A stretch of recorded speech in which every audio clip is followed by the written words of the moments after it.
This is an iHeart podcast. Guaranteed human. Hey everyone, it's Emily Simpson and Shane Simpson from the Legally Brunette podcast. Each week, we're bringing you true crime through a legal lens. Whether you want all the facts on the disappearance of Nancy Guthrie, or you still need to wrap your head around the Diddy verdict, we're breaking it all down step by step. And we're not just lawyers, we're also husband and wife. It makes for some pretty entertaining episodes. Listen to Legally Brunette on the iHeartRadio app, Apple Podcasts, or wherever you get your podcasts. When you feel uncomfortable, what do you put on? Biggie. You put on Biggie when you feel uncomfortable? Because I want to get confident. This is DJ Hester Prynne's Music is Therapy, a new podcast from me, a DJ and licensed therapist.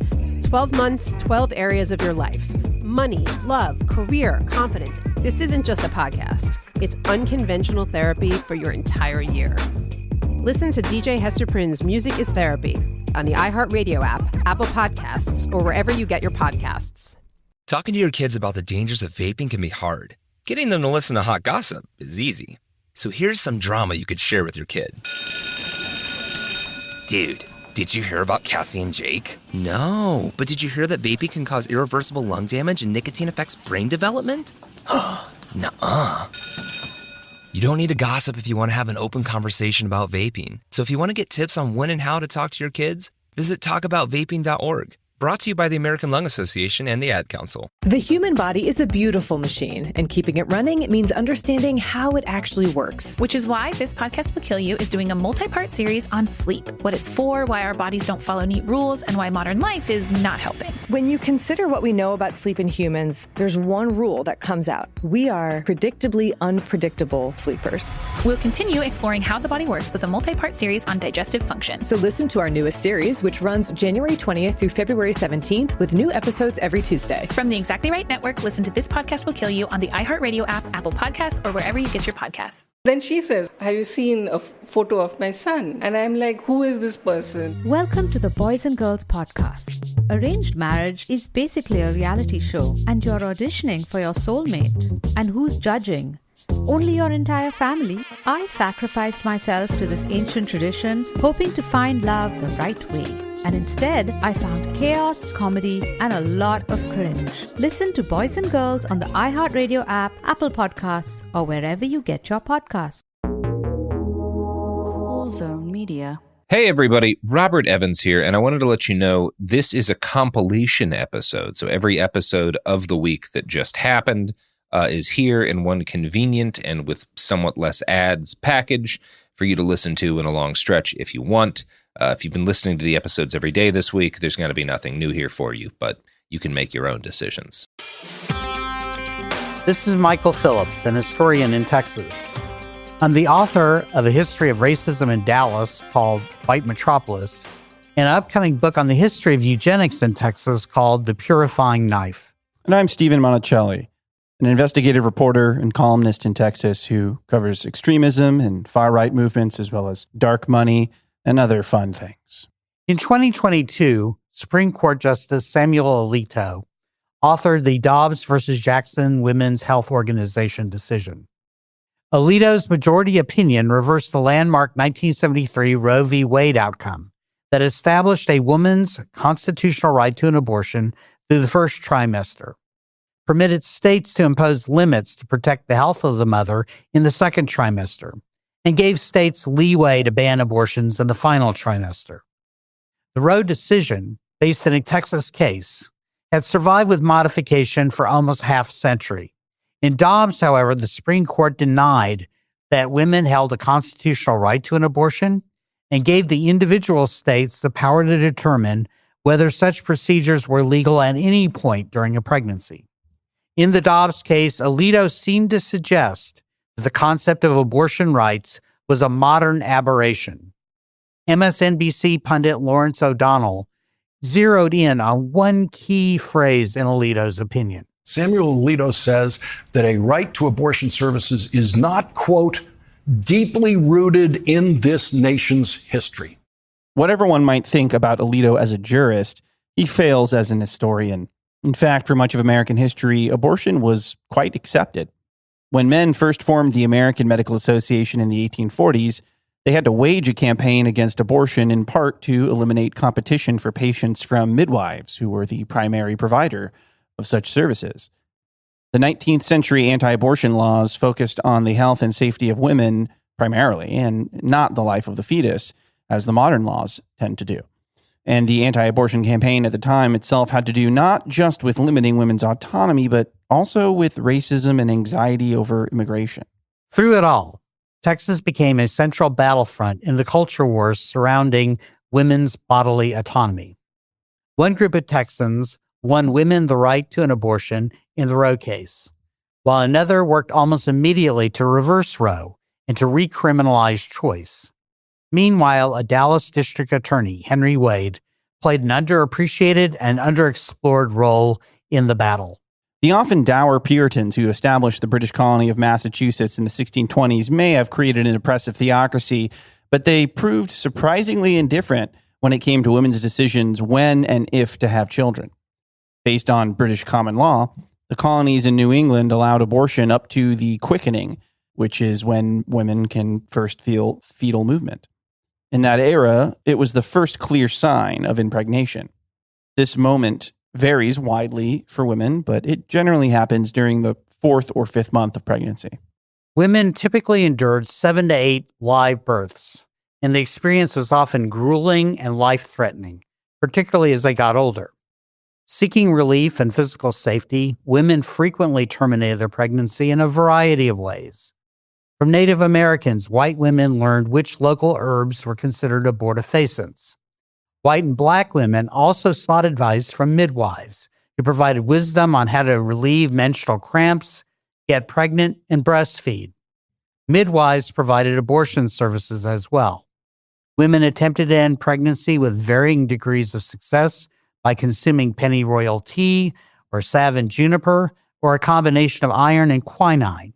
They took hot baths or rode horses bareback in order to cause a miscarriage. Before the 1840s, such actions provoked little or no controversy. Even the Catholic Church adhered to the quickening standard until after the American Civil War.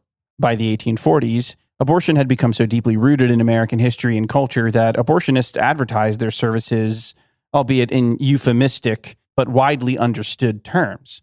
These advertisements were carried in popular newspapers such as the New York Sun and the Boston Daily Times. Abortionists told patients they could provide, quote, French cures for what was referred to as, quote, menstrual blockage. A dramatic shift happened after the 1847 founding of the American Medical Association. Established by men, the organization began lobbying states to ban abortions in an attempt to discredit midwives, who represented major competition for female patients. Medical journalists began to dismiss midwives and male doctors who provided abortion services as dangerous, ill-informed quacks. AMA members were still unaware that germs existed, and they didn't clean their hands or equipment when examining wounds or during surgeries, thus causing many of their patients to die of sepsis. So-called regular doctors often use dangerous treatments such as bleeding to treat illnesses. Yet, in spite of their high body count, AMA members persuaded major press outlets such as the New York Times to sensationally cover cases in which women died during abortions performed by midwives. This created momentum for the enactment by 1880 of laws banning and criminalizing abortion in every single state except Kentucky, where state courts had already rendered such procedures illegal. The drive against abortion wasn't all that it seemed. Abortion opponents were worried that the wrong women, or in other words, white wealthy women, were choosing to limit how many children they had. The fertility rate for white women fell by almost 55% between 1850 and 1930. Horatio Storer, the leading anti-abortion crusader at the time, railed against non-infantomania among upper-class white women, a trend that the sociologist Edward A. Ross would call, quote, race suicide. President Theodore Roosevelt later argued that white women had a patriotic duty to bear at least 4 children. If biologically fit Anglo-Saxons, quote, have only 1 child or no child at all, while the Irish, Italians, and Jews have, quote, 8 or 9 or 10, Theodore Roosevelt warned, it is simply a question of the multiplication table, he wrote.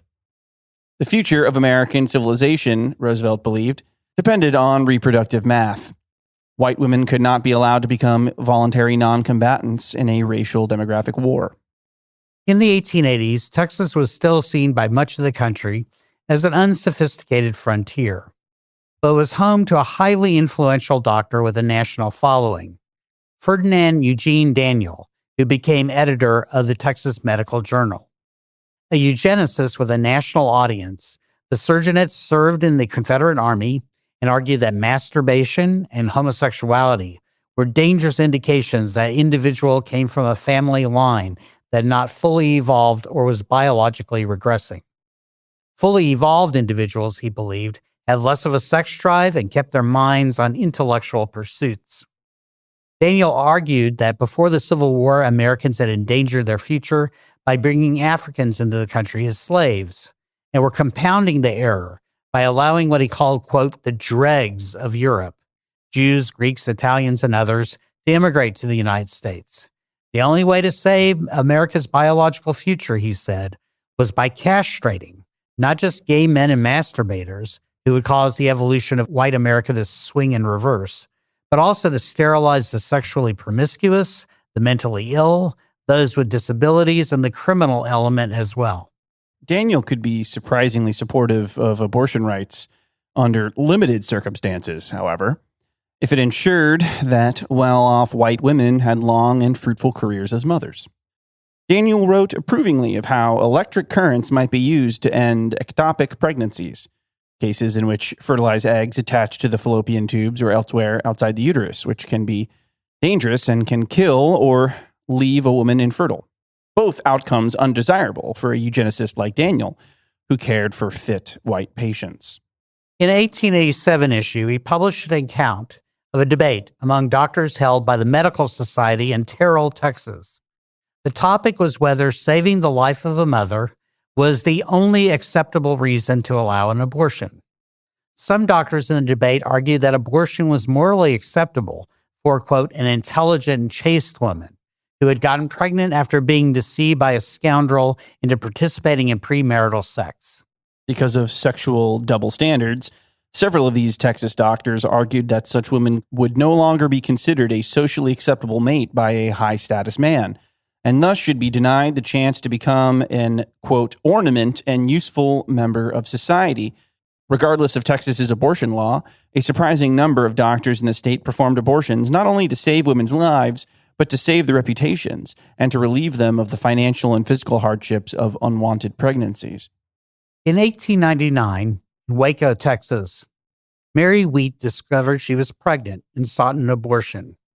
The procedure had been illegal in Texas since 1856, a year before the recently formed American Medical Association began a campaign to prohibit abortion in every state. By 1880, the AMA had achieved its goal.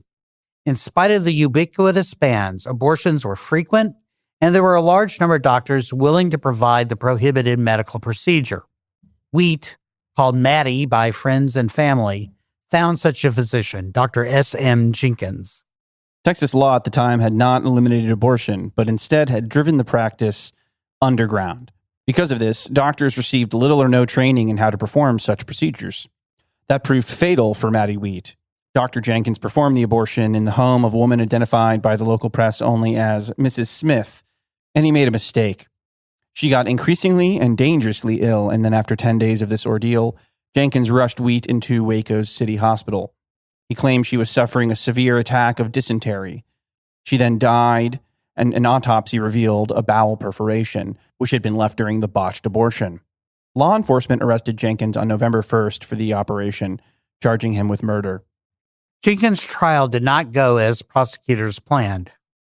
Jenkins testified that the fetus Wheat was carrying had died, and that the abortion was an attempt to save her life. According to a reporter for the Houston Post, Jenkins and his attorney were pleased with how the trial was unfolding. Quote, the defense seemed to be well satisfied with their showing so far, and public opinion had changed considerably in favor of the defendant, the newspaper told its readers. But then, the trial came to an abrupt and shocking end. While the court was in session, Hugh Wheat, the brother of the deceased woman, stood aimed a gun at Dr. Jenkins, and pulled the trigger. A bullet fatally struck the physician, just underneath the ribs. As the assassin fled, Jenkins' brother-in-law, John Halligan, shot back but missed. That a murder trial ended in another homicide is not surprising in a place as violent as 19th century Texas. But because of the modern image of Texas as reliably and even harshly anti-abortion, it might be startling that the public 125 years ago actually sympathized with a doctor who faced prison after his patient died as a result of an incompetently performed abortion. Abortion politics were far more unpredictable in the American past than Samuel Alito had asserted. In 1873, anti-vice activist Anthony Comstock of Connecticut successfully lobbied the Congress to pass legislation known as the Comstock Act that made distribution through the U.S. mail or common carriers of birth control devices or any information about birth control or how to obtain an abortion a federal crime.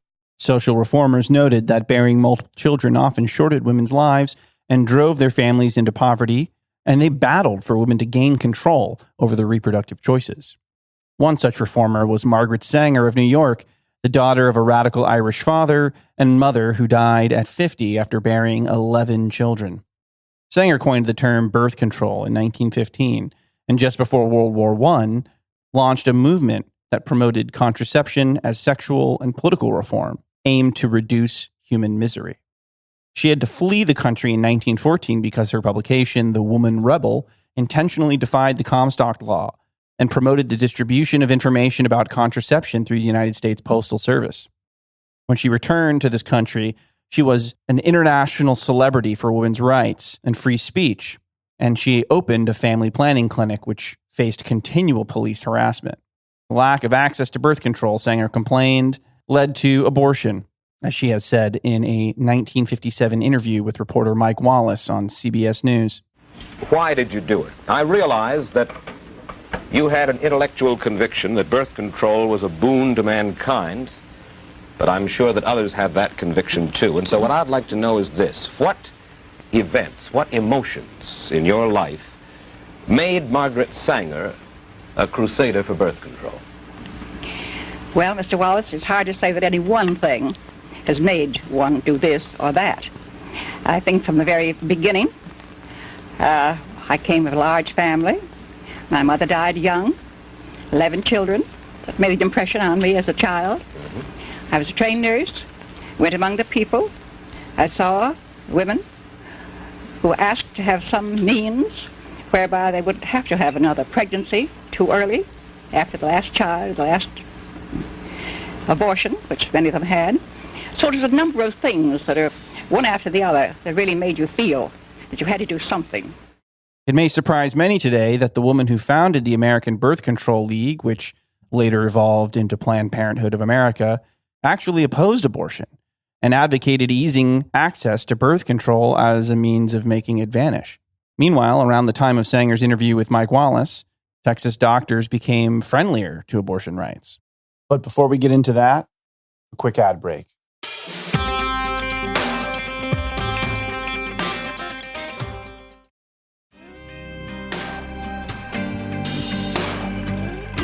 In 1963, the Houston Chronicle surveyed doctors about their views of abortion. About 18,000 abortions took place in Texas every year, the newspaper reported, and that, quote, an increasing number of doctors believed abortion should be legal for reasons beyond saving the life of the mother. Texas women fought fiercely for the right to control their bodies. In North Texas, the Women's Alliance, the first Unitarian Universalist church in Dallas, launched an education campaign about the need for the state to reform its abortion laws. Meanwhile, Dr. Hugh Savage of Fort Worth, the president of the State Association of Obstetricians and Gynecologists, lobbied the Texas Medical Association to draft a statement supporting abortion rights. The state's abortion ban was, he said, in conflict with actual practice of reputable hospitals across the state. Doctors regularly provided abortion care when a woman's life was in danger, and they interpreted that mandate broadly. In 1969, members of the Texas Medical Association who were surveyed approved liberalization of abortion laws by an overwhelming vote of 4,435 to 536. The Texas legislature even considered loosening abortion restrictions in its 1967 and 1968 sessions, although neither effort was successful in spite of support from conservative state Senator George Parkhouse and a growing number of churches and physicians. In the end, activists carried the day. Two Texas lawyers, Linda Coffey and Sarah Weddington, took up the cause of Norma McCovey, who had sought an abortion in Dallas. Almost a century earlier, Texas doctors had argued whether to allow an abortion for unmarried upper-class women so they could contribute to the gene pool by bearing children with comparably privileged men. Those Victorian doctors did not have someone like McCovey in mind. Largely neglected by her parents, McCovey had suffered abuse at the hands of men throughout her life and was a frequent drug user. After giving up one child for adoption and having another taken by her mother, in 1969 she was pregnant for a third time while she was living in Dallas.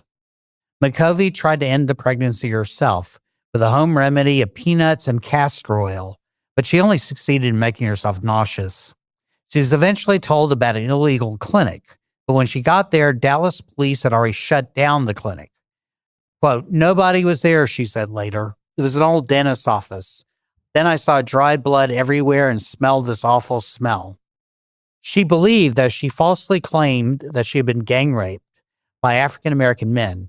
A doctor might be willing to provide her an abortion.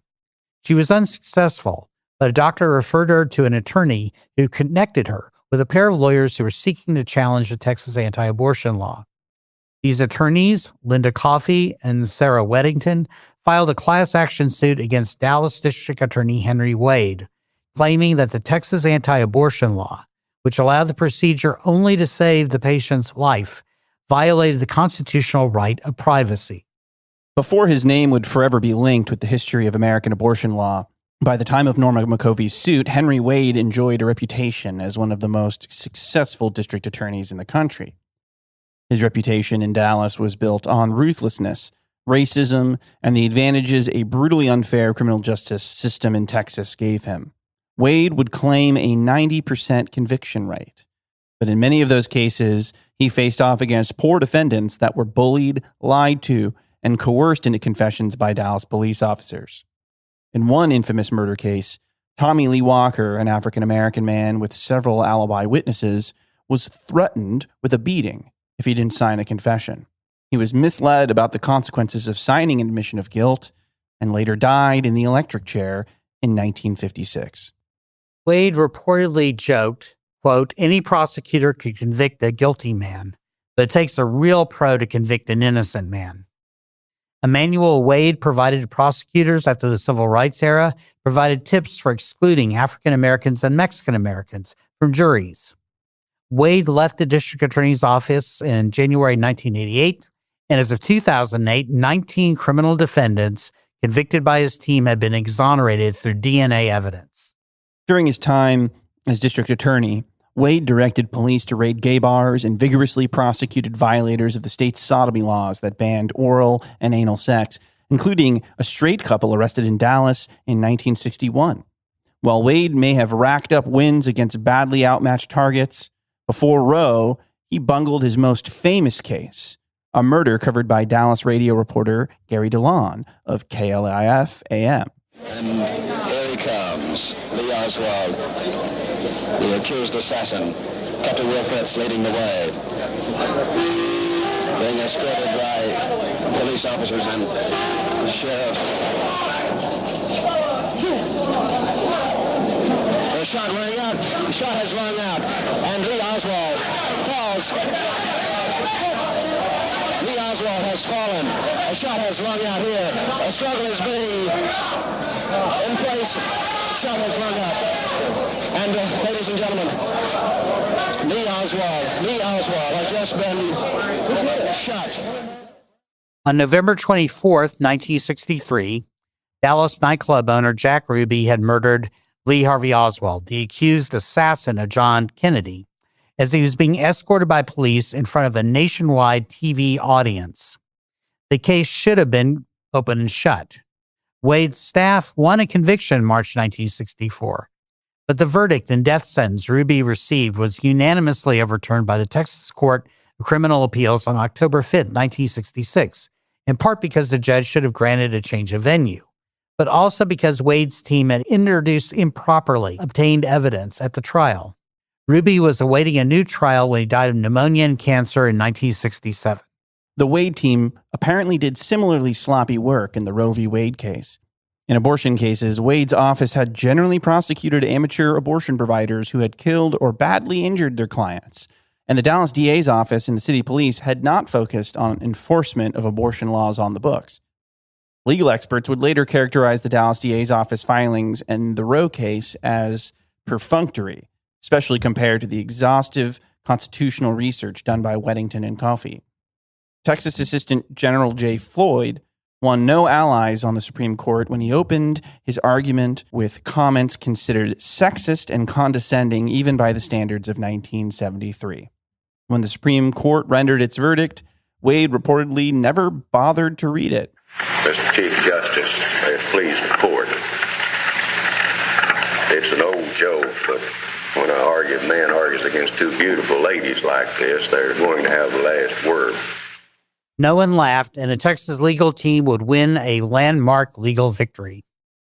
On January 22, 1973, news anchor Walter Cronkite made the earth-shaking Roe v. Wade decision the lead story on the CBS Evening News. Good evening. In a landmark ruling, the Supreme Court today legalized abortions. The majority in cases from Texas and Georgia said that the decision to end a pregnancy during the first 3 months belongs to the woman and her doctor, not the government.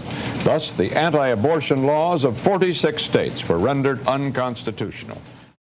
Stay with us through this ad break to learn more.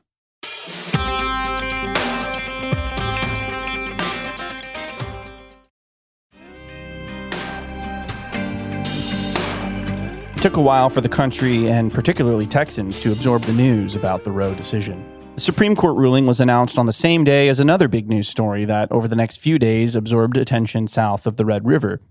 Cronkite was on the air when the press secretary of a former giant of Texas politics called the newsman to tell him a former president had died. Thank you very much, Tom. I'm on the air right at the moment. Can you hold the line just a second? I'm talking to Tom Johnston, the press secretary for Lyndon Johnson, who has reported that the 36th President of the United States died this afternoon in an ambulance plane on the way to San Antonio, where he was taken after being stricken at his ranch, the LBJ Ranch in Johnson City, Texas. News of the Roe decision had to compete not only with coverage of Johnson's death and the planning for his funeral, but also the recently negotiated American withdrawal from the Vietnam War. No one could have guessed how deeply this one decision would reshape the makeup of the Democratic and Republican parties over the next half century. Americans divided almost evenly soon after the Supreme Court announcement. A Gallup survey indicated that 46% supported a woman's right to choose, and 45% opposed granting women access to abortion care in the days following the Roe decision. Reactions were often surprising. W.A. Criswell, the arch-conservative pastor of First Baptist Church in Dallas, the largest Southern Baptist congregation in the nation, initially applauded the court. Perhaps the pastor, who had repeatedly warned 13 years earlier that the election of a Catholic, John Kennedy, as president would mark the end of religious liberty, was relieved that the Supreme Court was not controlled by the Vatican. By the late 1970s, Criswell would emerge as a national leader of the religious right and would help make opposition to abortion and gay rights a centerpiece of Republican politics. Shortly after Roe, however, he struck a very different tune. Quote, "I have always felt that it was only after the child was born and had a life separate from its mother that it became an individual person," Criswell said. "And it always therefore seemed to me that's what's best for the mother in the future should be allowed." Opposition to the legalization of abortion quickly formed and would build to homicidal intensity over the decades. In 1970, 3 years before the Roe decision, when abortion was still illegal in Texas, Michael Schwartz, a student at the conservative private University of Dallas in the suburb of Irving, staged what might have been the first anti-abortion protest in American history. He held a sit-in at the Planned Parenthood headquarters not far from downtown Dallas, because the organization provided assistance to pregnant women planning on traveling to states where abortion was already legal. not unlike situations that Texans face today. The movement soon came to be dominated by right-wing Republicans, and the occupations of clinics soon became violent. Abortion opponents pouring noxious chemicals into clinic ventilation systems. Anti-choice extremists set fire to clinics, bombed them, and even murdered doctors and clinic staff providing abortion care. One set of Texans may have won the decisive battle for abortion rights in the past half-century, but a different set of Texans would lead the charge to reverse those gains. Strangely enough, the backlash to abortion rights included Norma McCovey.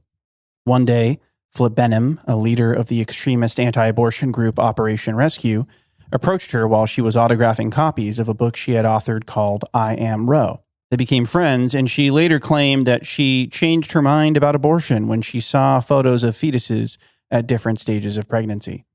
After being baptized in a swimming pool by evangelicals in 1995, an event filmed and widely disseminated in the anti-abortion movement, McCovey became a popular fixture at anti-abortion protests. At first, McCovey embraced evangelical Protestantism, and by 1998, she converted to Catholicism.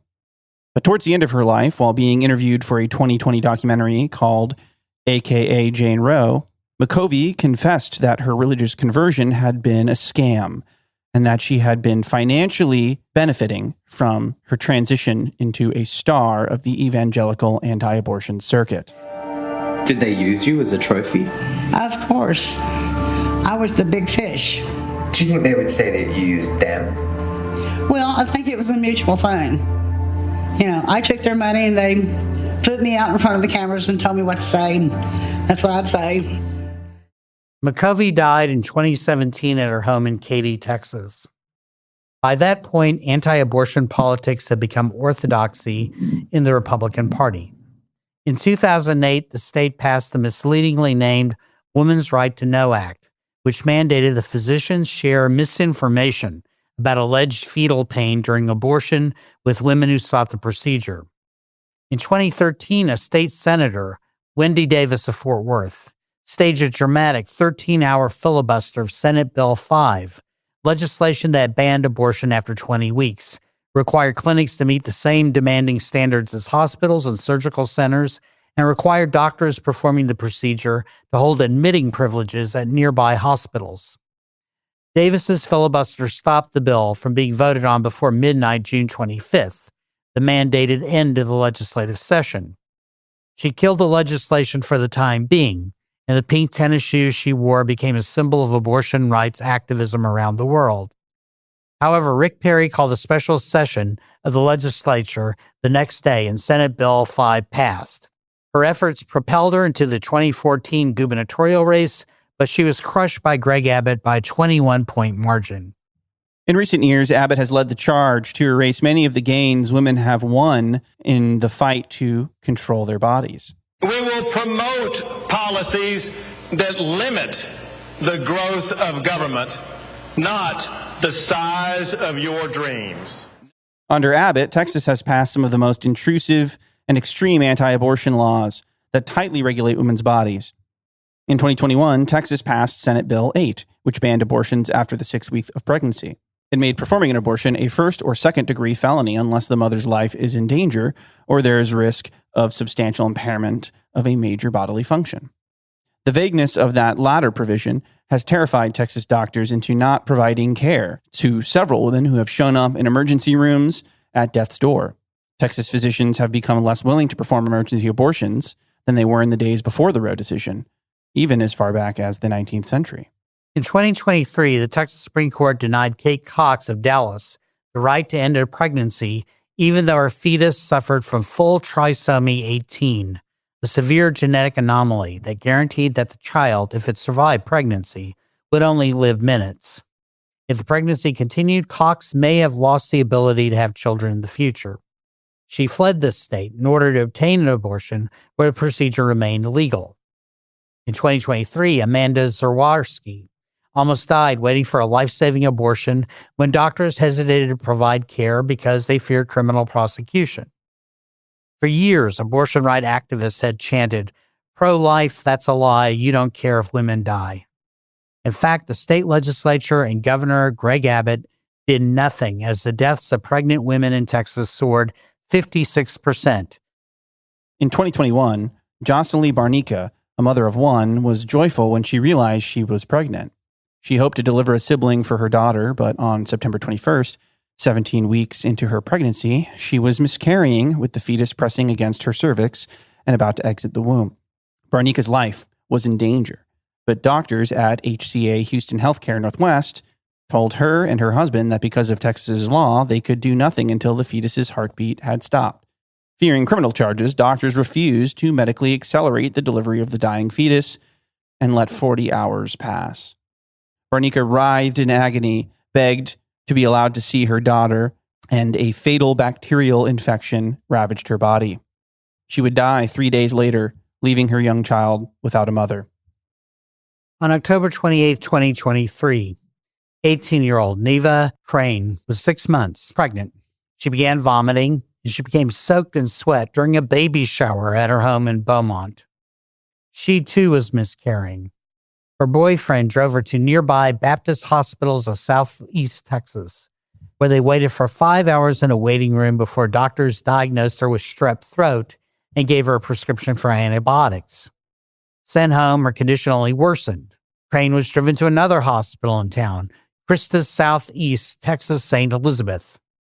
Her fever soared to 102 and she was bleeding, but her doctors continued to do nothing but administer antibiotics. Eventually, she was wheeled into a third emergency room. Doctors gave her 2 ultrasounds to, in their words, confirm fetal demise. Crane's mother, who had long been opposed to abortion, screamed at the medical staff to help her dying child. Crane suffered for 20 hours before her heart failed.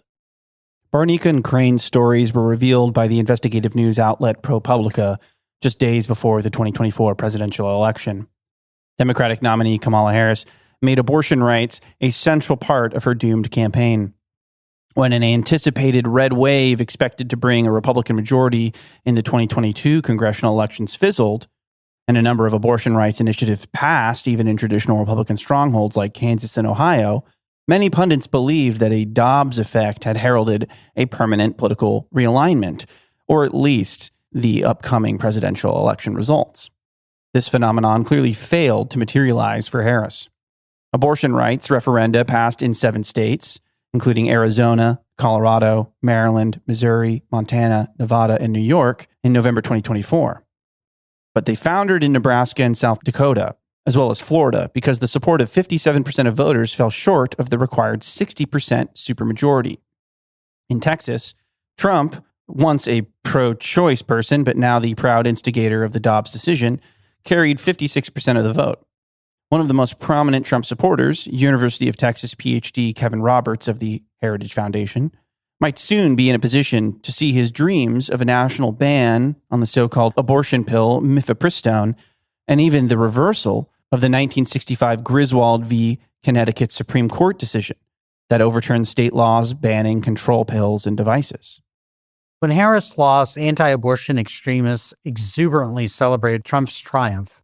Neo-Nazi Nick Fuentes, who with right-wing rap artist Kanye West got to go to dinner in 2022 with Trump, saw the Republican victory as an opportunity to reduce women to the status of property. Hey, we control your bodies. Guess what? Guys win again, okay? Men win again. And yes, we control your bodies. Hi, I'm your Republican congressman. Hi, I'm your Republican congressman. It's your body, my choice. Texas government has become big enough to regulate women's bodies and small enough to fit inside of its citizens' bedrooms. Even though abortion rights have always enjoyed far greater support than Supreme Court Justice Samuel Alito has suggested, the right of women to control their own bodies and get the vital medical care they need to prevent bodily harm or their premature deaths seems on the precipice of vanishing. This grim reality is not deeply rooted in America's history or traditions, but unfortunately, it is the current status quo, and Texas has played a major role in bringing us to this place. I'm Stephen Monacelli. I'm Michael Phillips. Thanks for listening.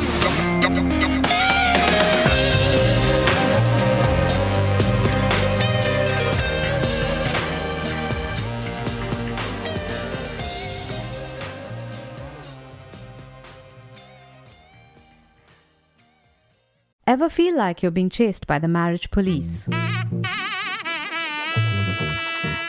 Welcome to Boys and Girls, the podcast where dating isn't dating. Arranged marriage is basically a reality show, except the contestants are strangers and your entire family is judging. You're sipping coffee with one maybe, grabbing dinner with another, and praying your karmic Ken or Barbie appears before your shelf life runs out. Trust me, I've been through this ancient and unshakable tradition. I jumped in hoping to find love the right way, and instead I found chaos, cringe, and comedy. And now I'm looking for healing. Boys and Girls dives into every twist and turn of the arranged marriage carousel. The meet awkward, the near misses, the heartbreak, and let's not forget all the jokes.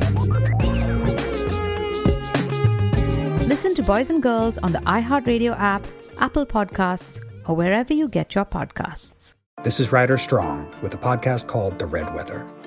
In 1995, my neighbor, Anna Trainer, disappeared from a commune. It was nature and trees and praying and drugs.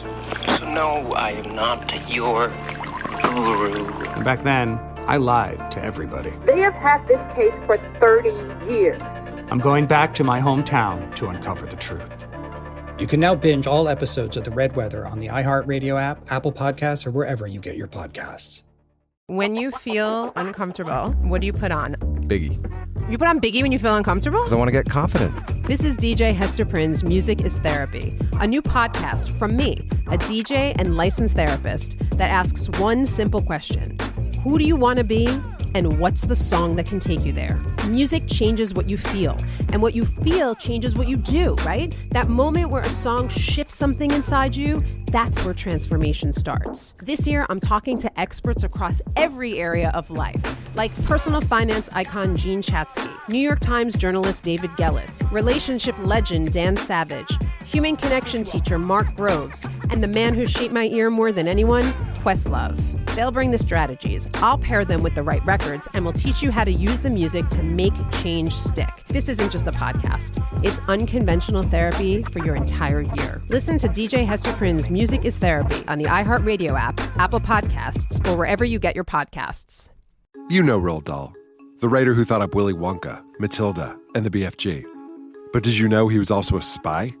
Was this before he wrote his stories? It must have been. Our new podcast series, The Secret World of Roald Dahl, is a wild journey through the hidden chapters of his extraordinary, controversial life. His job was literally to seduce the wives of powerful Americans. What? And he was really good at it. You probably won't believe it either. Okay, I don't think that's true. I'm telling you, the guy was a spy. Did you know Dahl got cozy with the Roosevelts, played poker with Harry Truman, and had a long affair with a congresswoman? And then he took his talents to Hollywood, where he worked alongside Walt Disney and Alfred Hitchcock before writing a hit James Bond film. How did this secret agent wind up as the most successful children's author ever? And what darkness from his covert past seeped into the stories we read as kids? The true story is stranger than anything he ever wrote. Listen to The Secret World of Roald Dahl on the iHeartRadio app, Apple Podcasts, or wherever you get your podcasts. Welcome to Dirty Rush, the truth about sorority life, the good, the bad, and the sisterhood. With your hosts, me, Gia Giudice, Daisy Kent, and Jennifer Fessler. Rush, the recruitment, the ritual, the reality of Greek life has been a mystery for those outside the sorority circles until now. Is it really a supportive sisterhood that's simply misunderstood? Or is there something more scandalous happening on campuses across the country? In this podcast, we pledge to peel back the layers and spell out the truth one Greek letter at a time. Pledges and actives, rush chairs and ritual keepers. Some call it the best time of their life, while others say it's a nightmare. From a perfect rush to recruitment scandals, what is really going on behind the doors of those sorority houses from Alpha to Omega? We're taking you inside Sorority Row, including the chapter room, as we explore the fellowship and the frenemies. Let's get dirty. Listen to Dirty Rush on the iHeartRadio app, Apple Podcasts, or wherever you get your podcasts. Welcome to It Could Happen Here. I'm Garrison Davis. I hope you've been enjoying the holiday season. I know I have. Or at least I've been trying to. It's difficult because I keep getting distracted by this funny feeling like there's something watching over me up in the sky, something buzzing around. And at first I thought this might just be Santa's sleigh. But then I realized, no. this is actually a drone. And oh boy, am I not the only one. Drone fever is just sweeping the nation right now, with the New Jersey drone panic somehow making headlines based on unconfirmed and very disputable reports. The New Jersey drone thing isn't real. This is mass hysteria. Almost all of these incidents of UFOs, UAPs, or mysterious drones are actually just like regular airplanes going to the airport, airplanes that you can track online via flight radar. These aren't nuclear scanning drones. These aren't secret government military projects. These are either like legal, registered hobbyist drones in some cases, but really just mostly airplanes. A few weeks ago, there was a really cloudy day over the New Jersey coast, and that day, all of the drone sightings stopped because you couldn't see up in the sky. You couldn't see the airplanes. But yeah, the New Jersey drone panic isn't real. The reason why there's blinking lights flying over LaGuardia is that those are airplanes taking off and landing at an airport. This whole panic was boosted by unconfirmed social media reports and local news sites trying to gain clicks. And somehow this just broke through into the national mainstream discourse. But fears over invasive drones isn't necessarily unfounded. Though the ones that you should be worried about aren't UFOs or nuclear scanning drones, but are actually police drones, which are becoming all the more commonplace. More and more cities this year have adopted police drone programs. So for this episode, I'm going to rerun my episode from early in 2024 about police drones. Now, in the past year, there's also been a great increase in the reporting on police drones, including a fantastic Wired investigation titled "The Age of the Drone Police is Here." They analyzed nearly 10,000 individual flight records from July of 2021 to September of 2023, containing more than 22.3 million coordinates. The investigation showed that poorer communities, especially working class and immigrant communities, were disproportionately surveilled, with police drones in Chula Vista flying over neighborhood blocks on the west side more than 10 times longer than blocks on the suburban east side. And considering Trump's second term, fears over widespread police surveillance are only more relevant, especially in immigrant communities, and even in instances where drones like this fly over places like abortion clinics. And these fears are not unfounded. In 2020, the San Diego Union Tribune discovered that the Chula Vista Police Department was sharing its license plate reader data directly with ICE. Now, it's still unclear how many drones Chula Vista PD currently has, but as of 2022, they had 32 of these high-definition camera-mounted drones. Drones which have now done over 20,000 flights since 2018. All of this will get discussed more in depth in the episode, but for an update, later I discuss a court case to secure the public's right to access drone footage, and this case is still ongoing. Last spring, the city tried to appeal to the California Supreme Court, who ultimately declined to take up the case, basically reaffirming the lower court's ruling against the police to withhold drone footage. This case is, once again, back to trial court to finalize details of how certain footage should be released. So, without further ado, here is my episode from the 2024 Consumer Electronics Showcase, Police, Drones, and You.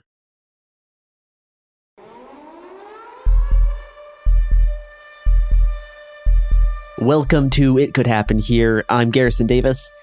Now, last week, I spent a few days in Las Vegas for the Consumer Electronics Showcase. Most of the time at the convention, I was just walking around the show floor, looking at various new types of surveillance equipment, AI products, and various other bullshit that was being peddled to the many, many industry attendees of CES. But I was also able to go to a few panels. Now, panels are really interesting because you get to hear people who are working inside industries talk about stuff that they don't usually really publicly talk about very much. And on the first day of the convention, I went to a panel about drone technology. Half of the panel was about how Walmart is launching new delivery drones in Dallas, Texas. The other half was about police drones. And that's what we're going to be talking about here today. how the police are using drones, why they're using drones, and how you can probably expect to be seeing a lot more drones up in the sky piloted by either an AI or a police officer. So let's get started. Chula Vista is the southernmost kind of medium-sized city in California, with a population of 278,000 people.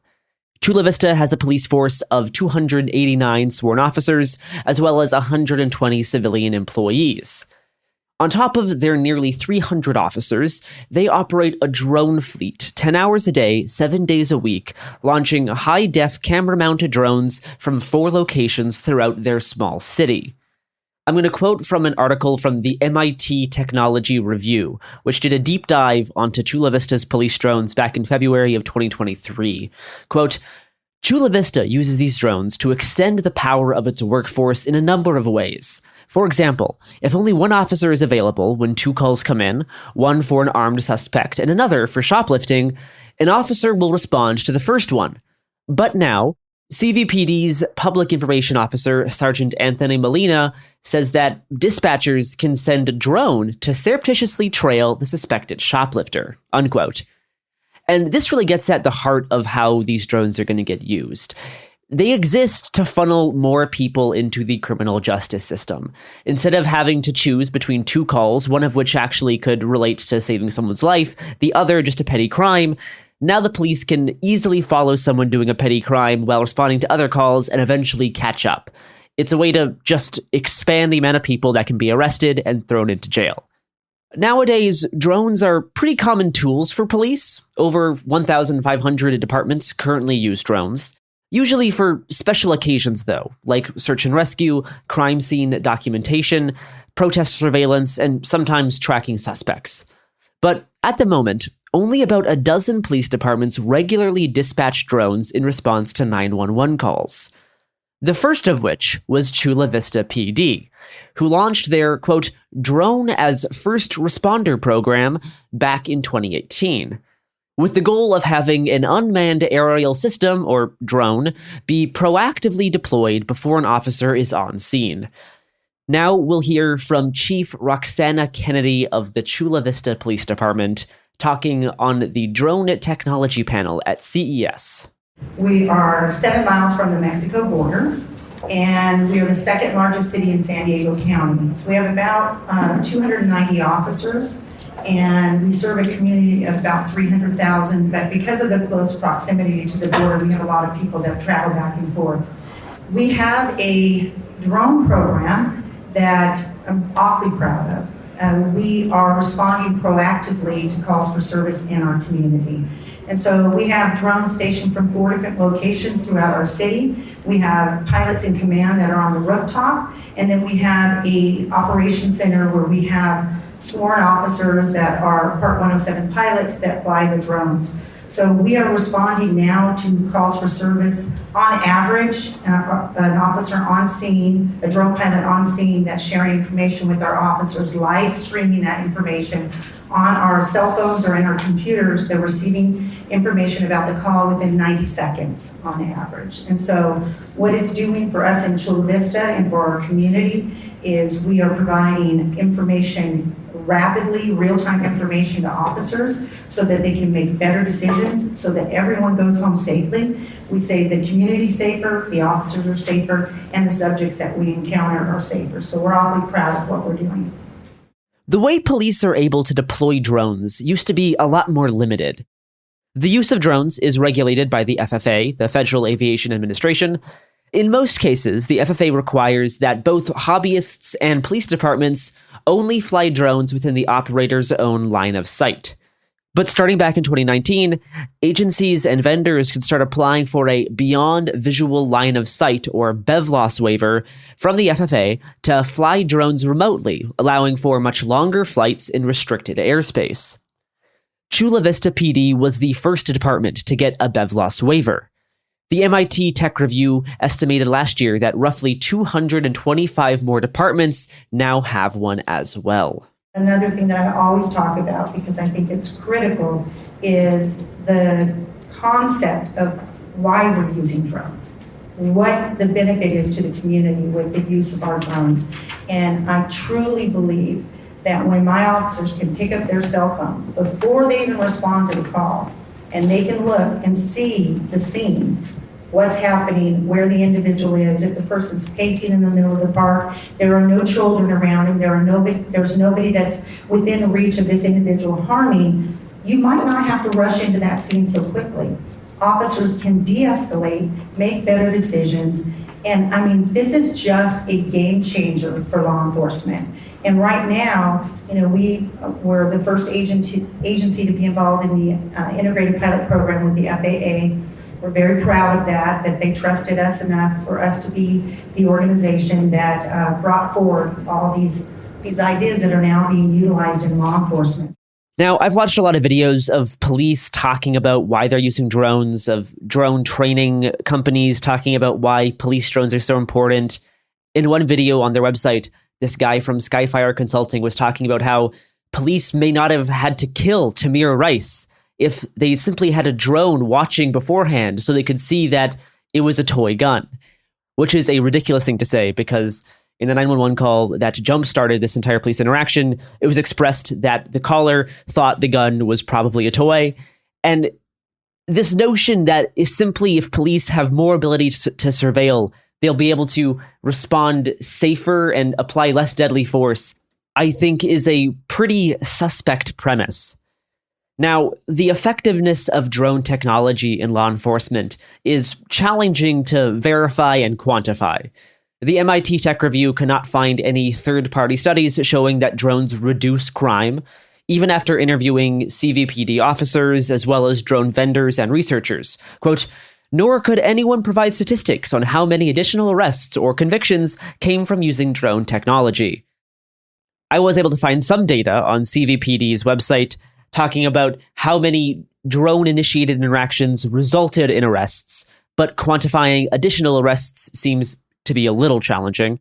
Now, if you look at Chula Vista PD's own drone response stats, the vast majority of deployments, I estimate around 70%, are for what the Director of Investigations for the privacy rights group, the Electronic Frontier Foundation, refers to as, quote, crimes of poverty, unquote, which he believes will be the target of most drone policing, as opposed to violent crime. Nearly 30% of Chula Vista's drone deployments are for what's categorized as disturbances. Almost 15% are for psychological evaluations. 10% are for, quote, check the area and information. Over 7% are for welfare checks. 6.5% is for, quote, unknown problem. And over 6% is for suspicious person, and another 6% for traffic accidents. Now, some drone deployments do result in patrol units not having to be dispatched, but CVPD also says that drones have assisted in thousands of arrests. And I'm really not sure if having a drone following someone around is the best thing for a 5150 psych evaluation. The presence of a police officer doesn't always make those situations better either, but I don't see having a drone be a really calming presence if you think someone needs mental help.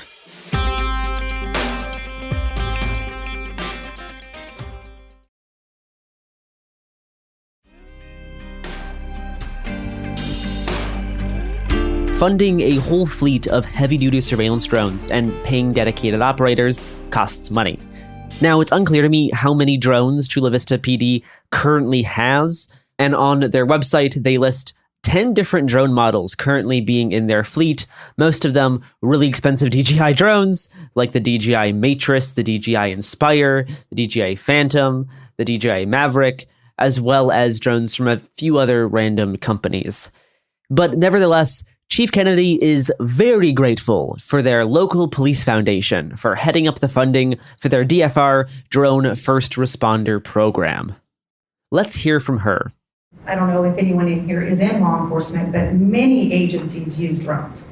And there are all different types of drones that are available. I call them reactive drones, or ones that are like the tactical drones that you can use to go in on a hostage situation or a missing person to check in the canyon areas, or interior drones. We have drones that go underneath beds, go inside attics, all types of different drones. And many organizations have drones like that. But a DFR drone is very unique and different because these drones are flying, as you can imagine, 18,000 missions. It puts a lot of wear and tear on them. So, but that is one of the biggest challenges beyond the fact of funding. So we don't have huge budgets that are allotted for drone programs. And so we've had to be very, very creative in our police department, and we were very blessed to have a police foundation that has taken on the responsibility to help us really start our drone program and continue it going forward. So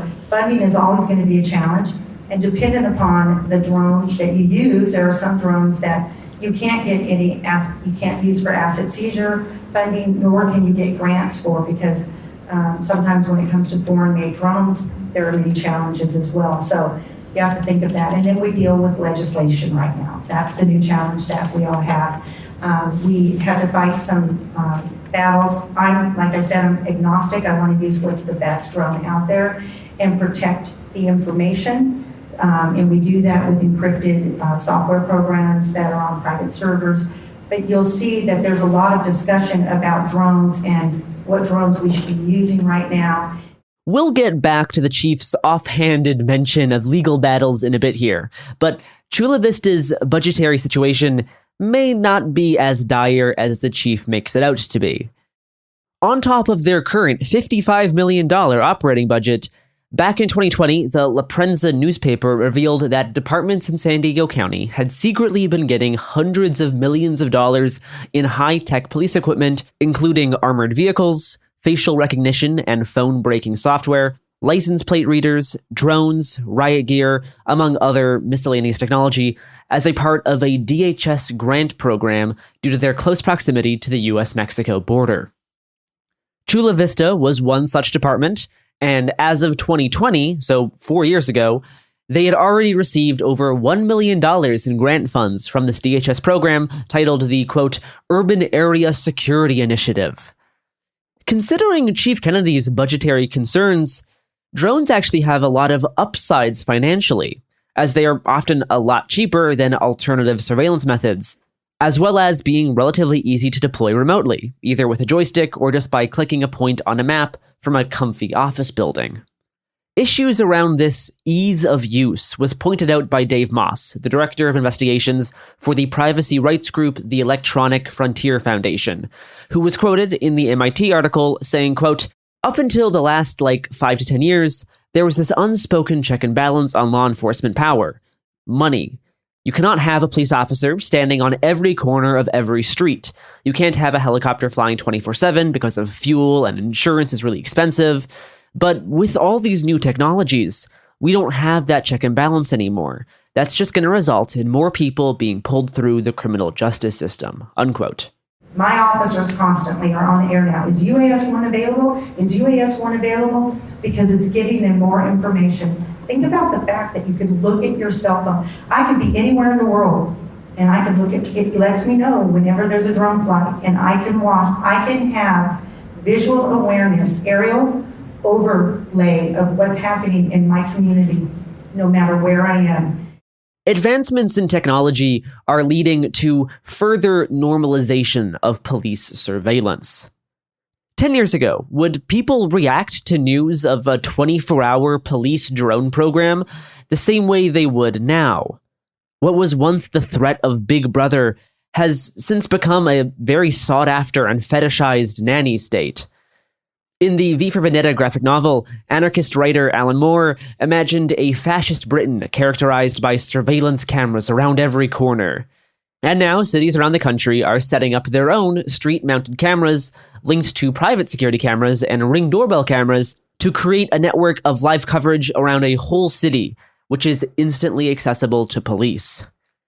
The more widespread consumer adoption of new technologies like small camera-mounted drones and doorbell cameras, the more acceptable it seems for police to add such technology to their arsenal of surveillance tools.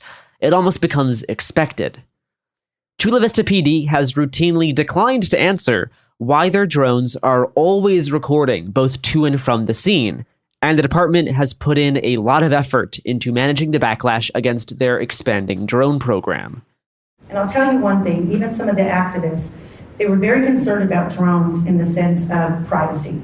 What are you doing with these drones as you're responding? You're trying to gather data and information to spy on us, right? And we have had to go to a lot of detail in explaining that as our drone lifts off, it is recording, because that's the information gatherer for us. As that drone responds, the camera is already going almost 3 miles down the road to where the scene is and giving us vital information as the officers are responding. But one of the criticism was, well, on the way back, is your drone just going in my backyard? What if we're smoking marijuana in our backyard? And I said, you're in California, it doesn't really matter, but whatever, we'll let that one go, right? But we said, okay, we get your concern. And so what we did was we worked with the software company that we work with, and they created an automatic, so that as a drone returns, it automatically tilts to the horizon. So we're not recording anything. If another call came out, we could immediately, we'll go back in, it'll flight map it for us, and it'll share that information later on. But the goal is to listen to your community as well. Chief Kennedy's claim here is difficult to back up because CVPD have refused to show the public any of the drone footage they routinely collect. But if we take the chief at her word here anyway, she admits that the drone goes back to recording at street level as soon as there's another 911 call, as they record everything on the way to a scene. And the way she phrases this whole tilt feature is quite misleading because the camera never actually stops recording. She just claims that it tilts slightly upwards in between 911 calls. But it's still capturing footage up to 3 miles away the entire time it's in the air. Police in Chula Vista have flown over 18,000 missions with their drones. That's a lot of footage. When talking about the privacy concerns had by some residents of Chula Vista, Chief Kennedy really emphasized how much her and the department really care about listening to community feedback and how data transparency is so important to CVPD. Community engagement is essential, especially in law enforcement, because there are so many challenges when it comes to misinformation that's out there. And whenever you're a part of what's deemed as a government, everyone thinks that you have some ulterior motive when you're involved with any type of technology. And so we have worked really hard to build very strong relationships with every aspect of our community. So it was about in 2015 when we started talking about the concept and the possibility of drones. And I laughed when Shannon said George Jetson, because that's my story that I use too, and I love it. Because I made fun of my guys when they said that we wanted to fly drones. I said, oh, come on now, what are we going to be, George Jetson flying around cars? And then I saw today they talked about a flying car. So it happens, right okay? over there. It happens, all right? And so with the community, we started having these conversations. We created a working group. We started doing community forums. We started asking the community about what would you think if we were able to do something like this. We even went to some of the organizations that may not always be so supportive of these types of groups. We worked with the ACLU and asked for their input on our policy. So before we ever flew a drone, we call it the crawl, walk, run phase. We're still at the very end of crawl. We're not into walk yet. And we've been doing it again also for 5 years. So you have to make certain that you're transparent, and we provided all types of information that are available. If you go to Chula Vista, all you have to put in is Chula Vista Police Drones, and it'll come up with us. And you can look at all the things that we do, all the information that we share, the flight maps that we share. I mean, it's just super important to have those community forums. Every year we do a community forum, twice a year, where we ask for input from our community. Later on in the panel, Chief Kennedy said that CVPD is quote-unquote extremely transparent about their flight data and quote-unquote have nothing to hide relating to their use of surveillance drones, which is a curious claim considering the fact that CVPD has historically kept all drone footage hidden from the public and has fought in court to do so. Despite the chief's emphasis on the police's commitment to transparency and the importance of listening to community feedback, even going as far as to consult the ACLU when developing their drone program. For years now, the Chula Vista Police Department has denied all FOIA and public records requests for any drone footage. In response, Arturo Castanares, a Chula Vista resident and owner of the local bilingual newspaper La Prensa, filed a lawsuit against the city. CVPD argued that all drone footage should be categorically exempt from the public records requests on the basis that the footage could be used for a future investigation. Just last December, only a few weeks before CES, the California 4th District Court of Appeals ruled that this blanket exemption is invalid, and that not all drone first responder footage could be classified as a part of a pending or ongoing criminal investigation, pointing to examples such as 911 calls about a roaming mountain lion or a stranded motorist. And police were not happy about this ruling. I'll talk about their reaction at the end of the episode. But controlling the narrative about the drone first responder program has been of the utmost importance to Chula Vista Police, as the chief herself expressed at the panel. And we're real good about telling our story. If you don't tell your own story in law enforcement, other people will tell it for you, and it might not be the right story. So we've gotten really good at sharing on our social media and through, YouTube channels and everything, success stories of what we're doing. That is quite the claim there. To paraphrase the Electronic Frontier Foundation, without public access to their drone footage, it makes it very difficult to assess how much privacy you have in Chula Vista, and whether police are even following their own rules about when and whether they record sensitive places, like people's homes, backyards, or public protests. And that's why this recent ruling and the legal precedent it sets is a huge win for actual transparency, and marks the first step towards the public finally getting a look at how these drones are being used in Chula Vista.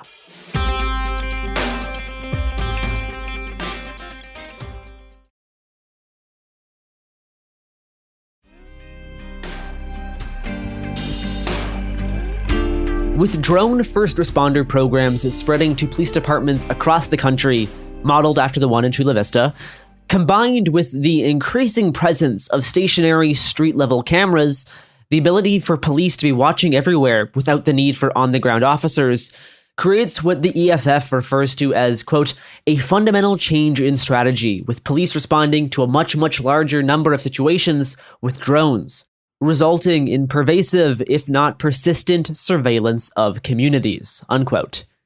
Speaking of persistent surveillance, near the end of the panel, the chief announced that Chula Vista PD is planning to expand their 10-hour-a-day drone first responder program to a constant 24-hour-a-day drone surveillance program. More than doubling the department's capacity to have eyes in the sky would mean a lot more work hours for drone operators, as well as a large increase in the amount of video files being stored indefinitely. But Chief Kennedy claimed that they're looking into offsetting costs by replacing some of the drone piloting team with AI-assisted piloting and autonomous devices. You've clearly been a leader with drones as first responder technology. Looking forward, what does the future hold for the department? I assume you're spending a lot of time telling others about the program in addition to using drones, but beyond that, what's it look like? Well, my hope is that we'll be moving towards 24-hour operations. Right now, we're from sunrise to sunset. We go until close to 10 o'clock at night, which goes a little bit beyond that. And then one of the challenges, and I know you're only getting a little piece of the information about exactly how we're doing this, but from the 4 different locations that we fly, on each of the rooftops, we have what's called a piloting command. And that piloting command is contracted through a company, and they just have visual awareness of the sky, and they work in coordination with our drone pilot that's inside our operations center. But that's a huge expense for us to pay. I believe for each site right now, with the operations that we have, we're paying about $100,000 per year. So that's $400,000 for 4 locations, beyond all the other costs associated with it. So it can get expensive. My hope is that, and we keep hearing about it, we've seen some of the testing, and we've been testing it as well in our area, are what's called drone in the box, or There's some of the systems that are out there right now that organizations are using that are autonomous, and so we're getting there, but we're not quite there because it's very different when you're dealing with flying over people and you're flying into areas where the drone was to drop out of the sky and harm people in our community. That could create tremendous challenges for us. So we're very, as I mentioned, the crawl phase. So to explain how these AI autonomous drones would work, it's essentially this box about the size of a truck bed that can either be mounted in like a police pickup truck or be stored on various rooftops around the city. And someone just needs to point at a place on a map and the drone will fly and pilot itself around obstacles and basically circle around an area to do surveillance. And you can call it back when you're done. This would require a whole bunch of drones to just be launching and being piloted by themselves. You wouldn't have to train random police officers to become FAA licensed pilots. And you could just have the whole thing in the box, like it's called, a drone in the box. And these are only going to become more common and cheaper. Imagine having 10 of these throughout a city, launching from like 10 different rooftops, being able to fly around by themselves, constantly going around in communities, constantly going to GPS coordinates linked to 911 calls, creating a whole wealth of footage instantly available to police, live streamed from the air. Matt Sloan, the founder of Skyfire Consulting, a company here in Atlanta that trains law enforcement agencies on the use of drones and DFR programs, thinks that we'll start seeing autonomous deployment of police drones within the next year or two as police budgets increase and become allocated for unmanned aerial systems. He referred to the state of drone use by police as, quote, rapidly escalating. Chula Vista likes to market itself as a pioneer of the smart city movement, which consequently makes them able to receive a whole bunch of grant funding. Now, the idea of the smart city is built around having a massive amount of data to automate certain city services. So for this idea to work, there needs to be a way to collect that data, and these drones are a major part of that. The website for the city of Chula Vista also lists projects like electronic transportation, adaptive traffic signals, an app for non-emergency city services, as well as, quote, crime mapping and police dispatch modernization, unquote, as also being smart city initiatives. We have what's called Live 911, and that allows my officers to hear incoming 911 calls before dispatch even puts it into the system. They can hear what's going on there, and that is tremendously invaluable to them.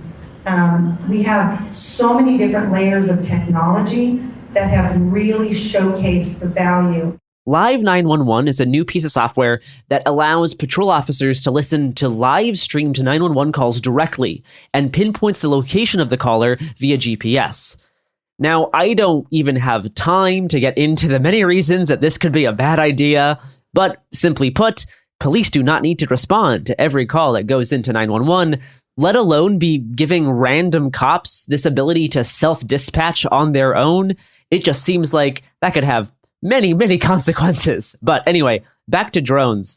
According to a 2020 article in the newspaper La Prensa, cities in San Diego County, like Chula Vista, have received equipment such as tethered drones used for stationary surveillance, pole cameras, license plate readers, and cell phone cracking technology used to circumvent passwords from the Urban Area Security Initiative DHS grant program. A lot of these technologies have use in the smart city idyllic plan for data collection to automate city services. After the drone panel was over and I was walking around the show floor at CES, I couldn't help but notice all of the smart cameras and AI image recognition systems being advertised for law enforcement applications. Software that can almost instantaneously scan through a wealth of footage and track people's movements, run facial recognition, and identify every article of clothing. Versions of this type of software are already in use by many police departments, and they will only get better, cheaper, and more common. In effect, what this does is remove a lot of the detective legwork. Instead of having to manually map someone's movements and track down what niche Etsy shirt someone's wearing, these AI systems can now do this all automatically. To quote the MIT Tech Review article on CVPD's DFR drone program, quote, As the technology continues to spread, privacy and civil liberty groups are raising the question of what happens when drones are combined with license plate readers, networks of fixed cameras, and new real-time command centers that digest and sort through video evidence. This digital dragnet could dramatically expand surveillance capabilities and lead to even more police interactions with demographics that have historically suffered from over-policing, unquote.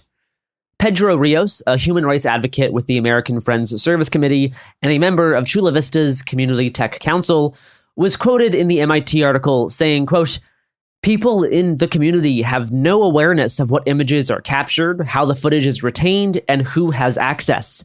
It's a big red flag for a city that says it's at the forefront of the smart city movement," unquote. These drones, they're revolutionizing the world. People who are not taking drones seriously right now will be left behind. We have flown 18,150 missions. You can go on our webpage, you can see the flight data. We're extremely transparent. We share all that with our community. We have nothing to hide. We are in the business of saving lives, and I believe drones are one of the best de-escalation tools.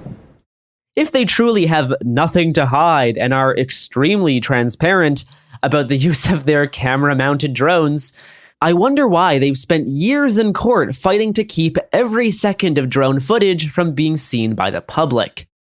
Luckily, after Chief Kennedy talked for like 30 minutes about how much they care about community engagement and how transparent they are with their flight data, I was able to ask the chief how their commitment to transparency relates to the recent lawsuit she just lost over hiding drone footage. And I also threw in a question about drones at protests. Let's take a listen. Yeah, a question for the chief. So I know you talked about the importance of listening to the community and community engagement, and I'm not sure this is the case for your department, but other departments who've kind of followed suit, for your example, have been using drones to surveil First Amendment activity stuff. And I know you recently lost a court case regarding the availability of drone footage. So I'm curious about what the rationale for that footage is and how that plays into this idea of trying to be transparent with the community for how these drones are being used. That's going to be a little bit difficult for me to answer because the court case is still moving forward. It's an active case. If you read it, we didn't lose the case. It was recommended to go to a lower court to go back for some clarification under 3 categories. Now, this is either a straight-up lie or a huge cope and a gross mischaracterization, but more on that in a sec. I think it's really important, as I mentioned, there are ethics involved, and the ethical responsibility that you have as a law enforcement agency is super important. So how you utilize your drones and how you do outreach with your community is fundamentally important. And so we don't use our drones if there was a protest, we would not use our drones. If it turned into a riot, 100%. So if people were out there and they have the ability to speak freely, to share their concerns, and if it's in opposition, our goal is to make sure that we keep it safe for all parties involved on either side. So my hope is that other people look at it the same way that we do, and hopefully I've been able to answer it as much as believe me, I'm dying to give you more, but I can't, okay? Thank you for those questions. Folks, we're out of time. Maybe there could be questions after the session. So yeah, there were no more questions after mine. I kind of shut down that possibility. Anyway, okay, so first of all, the line between a protest and a riot is meaningless. Police can declare a riot for any reason they see fit, including people being in a road marching. I've seen this happen dozens of times, nearly hundreds of times, actually. So just moving on from that immediately, let's go back to the court case. The city of Chula Vista did lose the argument that they were trying to make. They did lose the case. The 4th District Court of Appeals ruled that claiming exemption from the Public Records Act was unlawful and sent the case back to trial court to hammer out the details of how much footage is subject to public disclosure and figure out a process for standardizing the release of the footage. Now, the same day I attended this panel in Las Vegas, January 9th, the city of Chula Vista requested an appeal to the California Supreme Court to prevent the release of their aerial video footage. There's a 60-day waiting period where the High Court will decide whether or not to take the case. And if they decline, finally, it will go back to trial court to decide on the process of how selected drone footage shall be made publicly available. The police are now currently claiming that making DFR footage adhere to the Public Records Act would violate the privacy of Chula Vista residents captured in the videos, which perhaps demonstrates that the aerial videos should have never been captured in the first place. I'm going to read a press release from the city's communication manager. Quote, "The city declined to provide the copies because doing so might have violated individual privacy rights. The city would have to manually review and redact every video recording to protect information considered personal, such as the images of faces, license plates, backyards, and more," unquote. So the city is both trying to argue that having to manually review each requested file to determine if the video in question is related to a pending investigation, as well as redacting personal information captured on camera, would be way too costly and time-consuming. City officials claim that reviewing and redacting videos from 1 month to obscure faces, license plates, and backyards would take a full-time employee around 230 days. I'm going to read a little bit more from the city's recent statement. Quote, "While the city takes very seriously its obligation to provide the public access to public records, the city is concerned that the Court of Appeals opinion may compromise significant privacy concerns of members of the public in this case or in future requests," unquote. Somehow, the city is missing the point that this is the very reason the drone footage is being requested, to learn the actual nature of this highly influential drone first responder program that's being adopted across the country.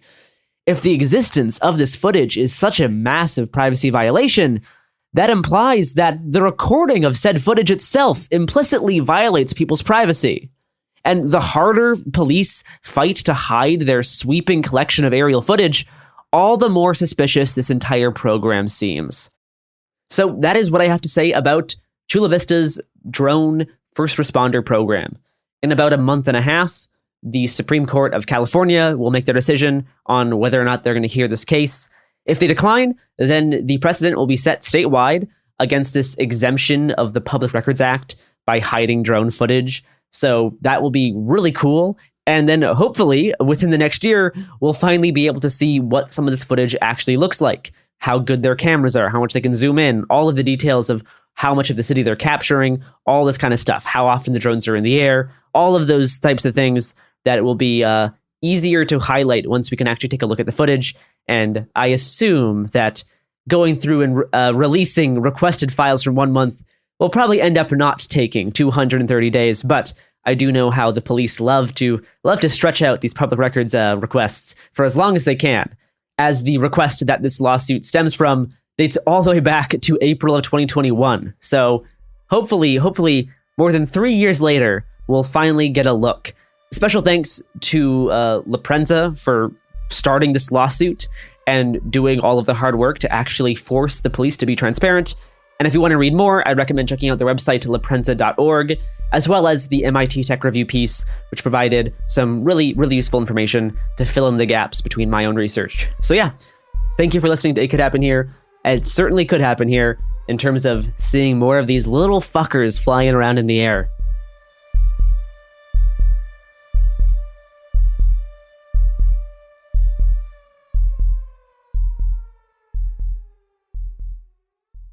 Ever feel like you're being chased by the marriage police? Welcome to Boys and Girls, the podcast where dating isn't dating. Arranged marriage is basically a reality show, except the contestants are strangers and your entire family is judging. You're sipping coffee with one maybe, grabbing dinner with another, and praying your karmic Ken or Barbie appears before your shelf life runs out. Trust me, I've been through this ancient and unshakable tradition. I jumped in hoping to find love the right way, and instead I found chaos, cringe, and comedy. And now I'm looking for healing. Boys and Girls dives into every twist and turn of the arranged marriage carousel. The meet awkward, the near misses, the heartbreak, and let's not forget all the jokes. Listen to Boys and Girls on the iHeartRadio app, Apple Podcasts, or wherever you get your podcasts. This is Ryder Strong with a podcast called The Red Weather. In 1995, my neighbor, Anna Trainer, disappeared from a commune. It was nature and trees and praying and drugs. So no, I am not your guru. And back then, I lied to everybody. They have had this case for 30 years. I'm going back to my hometown to uncover the truth. You can now binge all episodes of The Red Weather on the iHeartRadio app, Apple Podcasts, or wherever you get your podcasts. When you feel uncomfortable, what do you put on? Biggie. You put on Biggie when you feel uncomfortable? Because I want to get confident. This is DJ Hester Prynne's Music is Therapy, a new podcast from me, a DJ and licensed therapist that asks one simple question. Who do you want to be? And what's the song that can take you there? Music changes what you feel, and what you feel changes what you do, right? That moment where a song shifts something inside you, that's where transformation starts. This year, I'm talking to experts across every area of life, like personal finance icon Jean Chatzky, New York Times journalist David Gellis, relationship legend Dan Savage, human connection teacher Mark Groves, and the man who shaped my ear more than anyone, Questlove. They'll bring the strategies, I'll pair them with the right records, and we'll teach you how to use the music to make change stick. This isn't just a podcast. It's unconventional therapy for your entire year. Listen to DJ Hester Prynne's Music is Therapy on the iHeartRadio app, Apple Podcasts, or wherever you get your podcasts. You know Roald Dahl, the writer who thought up Willy Wonka, Matilda, and the BFG. But did you know he was also a spy? Was this before he wrote his stories? It must have been. Our new podcast series, The Secret World of Roald Dahl, is a wild journey through the hidden chapters of his extraordinary, controversial life. His job was literally to seduce the wives of powerful Americans. What? And he was really good at it. You probably won't believe it either. Okay, I don't think that's true. I'm telling you, the guy was a spy. Did you know Dahl got cozy with the Roosevelts, played poker with Harry Truman, and had a long affair with a congresswoman? And then he took his talents to Hollywood, where he worked alongside Walt Disney and Alfred Hitchcock before writing a hit James Bond film. How did this secret agent wind up as the most successful children's author ever? And what darkness from his covert past seeped into the stories we read as kids? The true story is stranger than anything he ever wrote. Listen to The Secret World of Roald Dahl on the iHeartRadio app, Apple Podcasts, or wherever you get your podcasts. Welcome to Dirty Rush, the truth about sorority life, the good, the bad, and the sisterhood. With your hosts, me, Gia Giudice, Daisy Kent, and Jennifer Fessler. Rush, the recruitment, the ritual, the reality of Greek life has been a mystery for those outside the sorority circles until now. Is it really a supportive sisterhood that's simply misunderstood? Or is there something more scandalous happening on campuses across the country? In this podcast, we pledge to peel back the layers and spell the truth one Greek letter at a time. Pledges and actives, rush chairs and ritual keepers. Some call it the best time of their life, while others say it's a nightmare. From a perfect rush to recruitment scandals, what is really going on behind the doors of those sorority houses from Alpha to Omega? We're taking you inside Sorority Row, including the chapter room, as we explore the fellowship and the frenemies. Let's get dirty. Listen to Dirty Rush on the iHeartRadio app, Apple Podcasts, or wherever you get your podcasts. It Could Happen Here, the podcast that's happening right now. This is maybe the foremost of the Putting Things Back Together episodes. I'm your host, Mia Wong. With me is James Stout. Yep, a guy who likes to put things together. Yeah, and, on the subject of putting things together, over the last, 3-4 weeks, the question I have been asked the most by everyone is, how do I start organizing? Mm-hmm. And, the problem with how do I start organizing is that it's not a question that has clean or simple answers. Now, the most common answer you get is just join an org. And the problem is that most of the people who you are hearing this from are already in an org and want you to join their org. Yeah. Also, the problem is a lot of the orgs that are currently dominating leftist spaces in the United States are trash. Yeah. And bad for people. Bad for people in them, bad people who are not in them. Yeah. Here's a little test you can do. Is your org currently sad that Bashar al-Assad is no longer governing Syria? Because if that's the case, leave. Yep, that's a lot of orgs. That's a lot of orgs. Yeah, that takes most of them, right? Now, we'll come back to orgs in a bit, but what I'll say about orgs is that, okay, if you know an organization in your area that you like and you think does good work, and most importantly spends their time actually doing work instead of either infighting or talking about doing work, you join them, it'll be good. But the important thing about organizations, and this is something we'll come back to later, the important thing about organizations is they have a lot of people. Yeah. And the thing that makes organizing work is people. It's not organizations. It's not even necessarily ideological labels. It's there being a bunch of people who you can use and who want to do things. Yeah. But something I realized that the more I had these conversations, right? Like, I'm having them with friends, I'm having them with strangers, I'm having them with other organizers. And the more I had these conversations, the more I realized something sort of startling.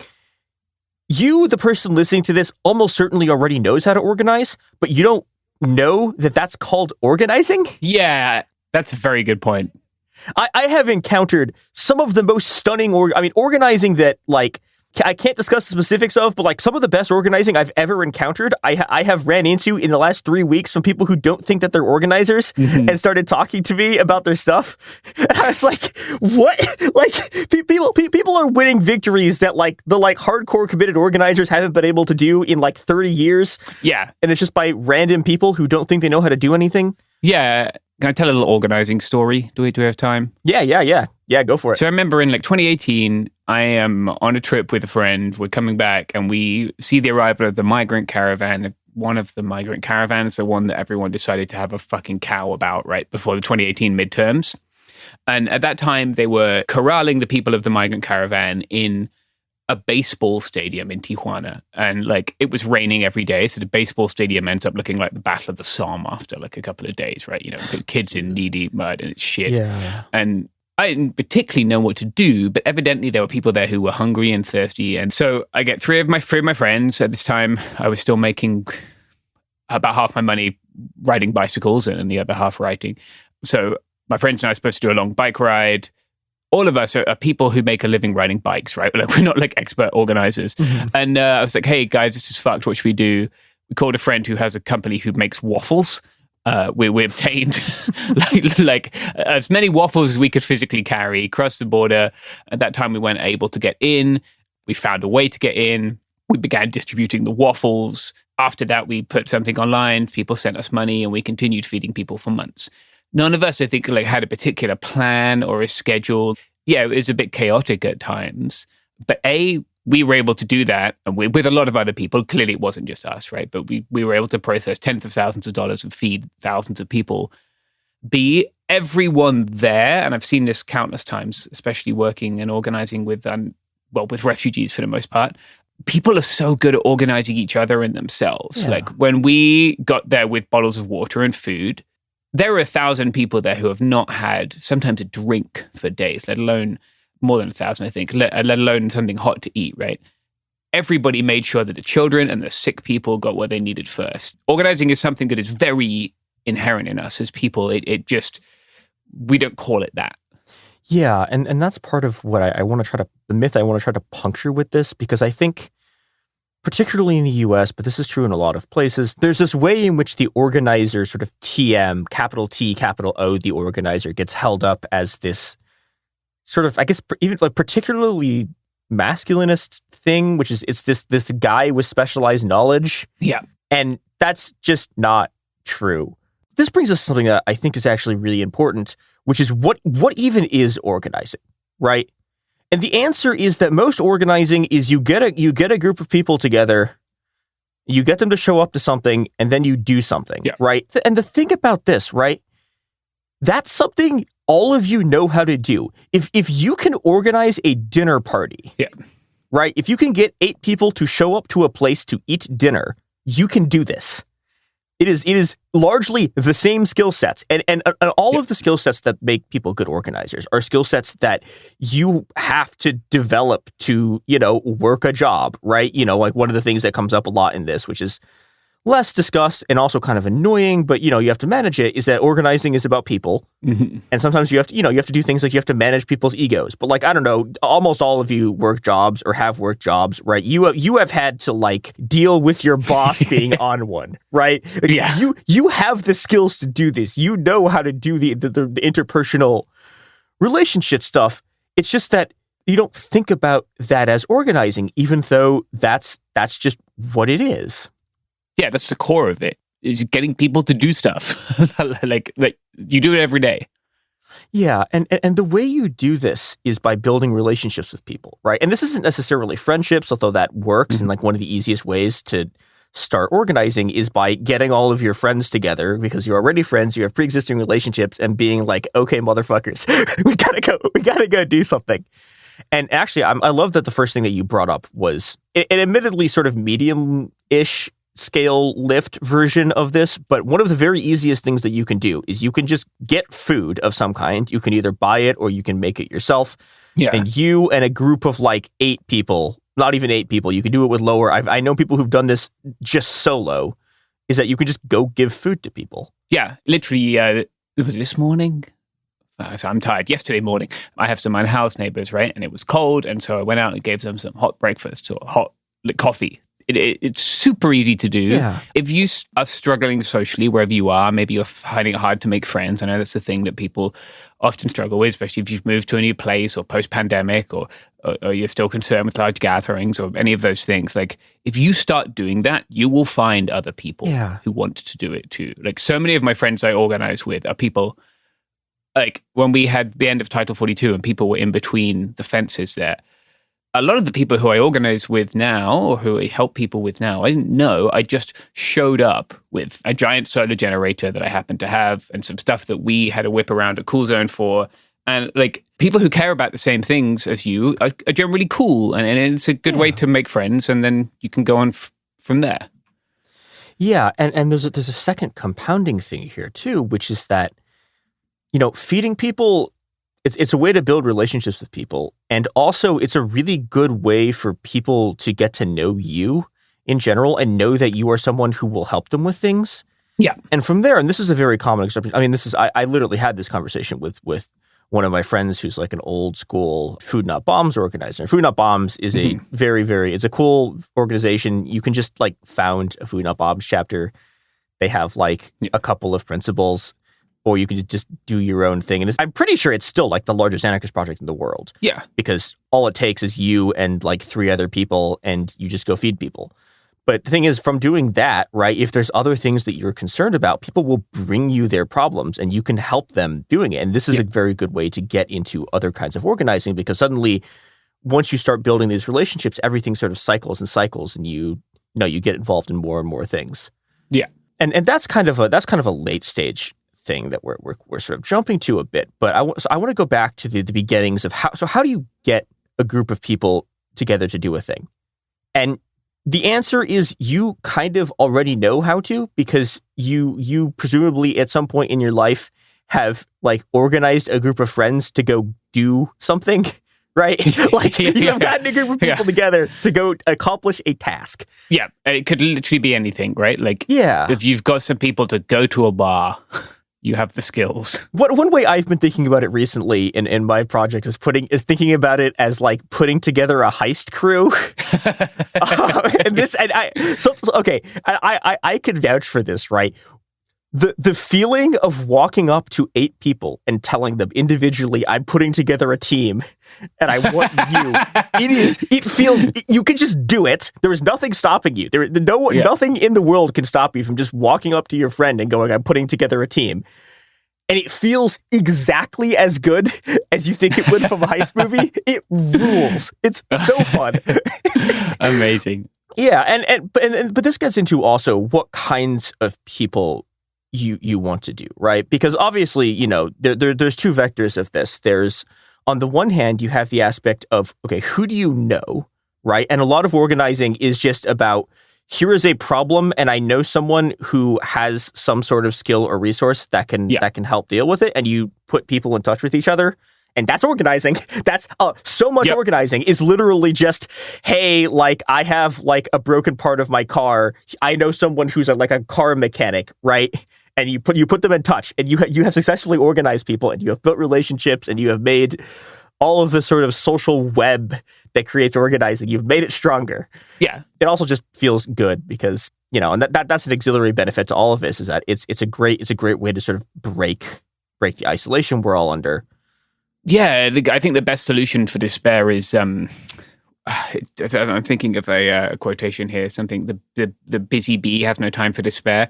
But the thing that makes me feel better about the world is that I have seen that people can fix massive problems with very few resources by just showing up. And like, I think organizing is what allows me to enter this period of time that we're entering into with a great deal more hope than I otherwise would have done. Yeah, and do you know what else will help you enter a situation with more hope? Is it the products and services that support this podcast? Yeah. I don't know if I'm allowed to say this, but we are not in control of the length of the ads. They just do it. We're sorry. Here's a really long period of ads. Yeah. I'm so sorry.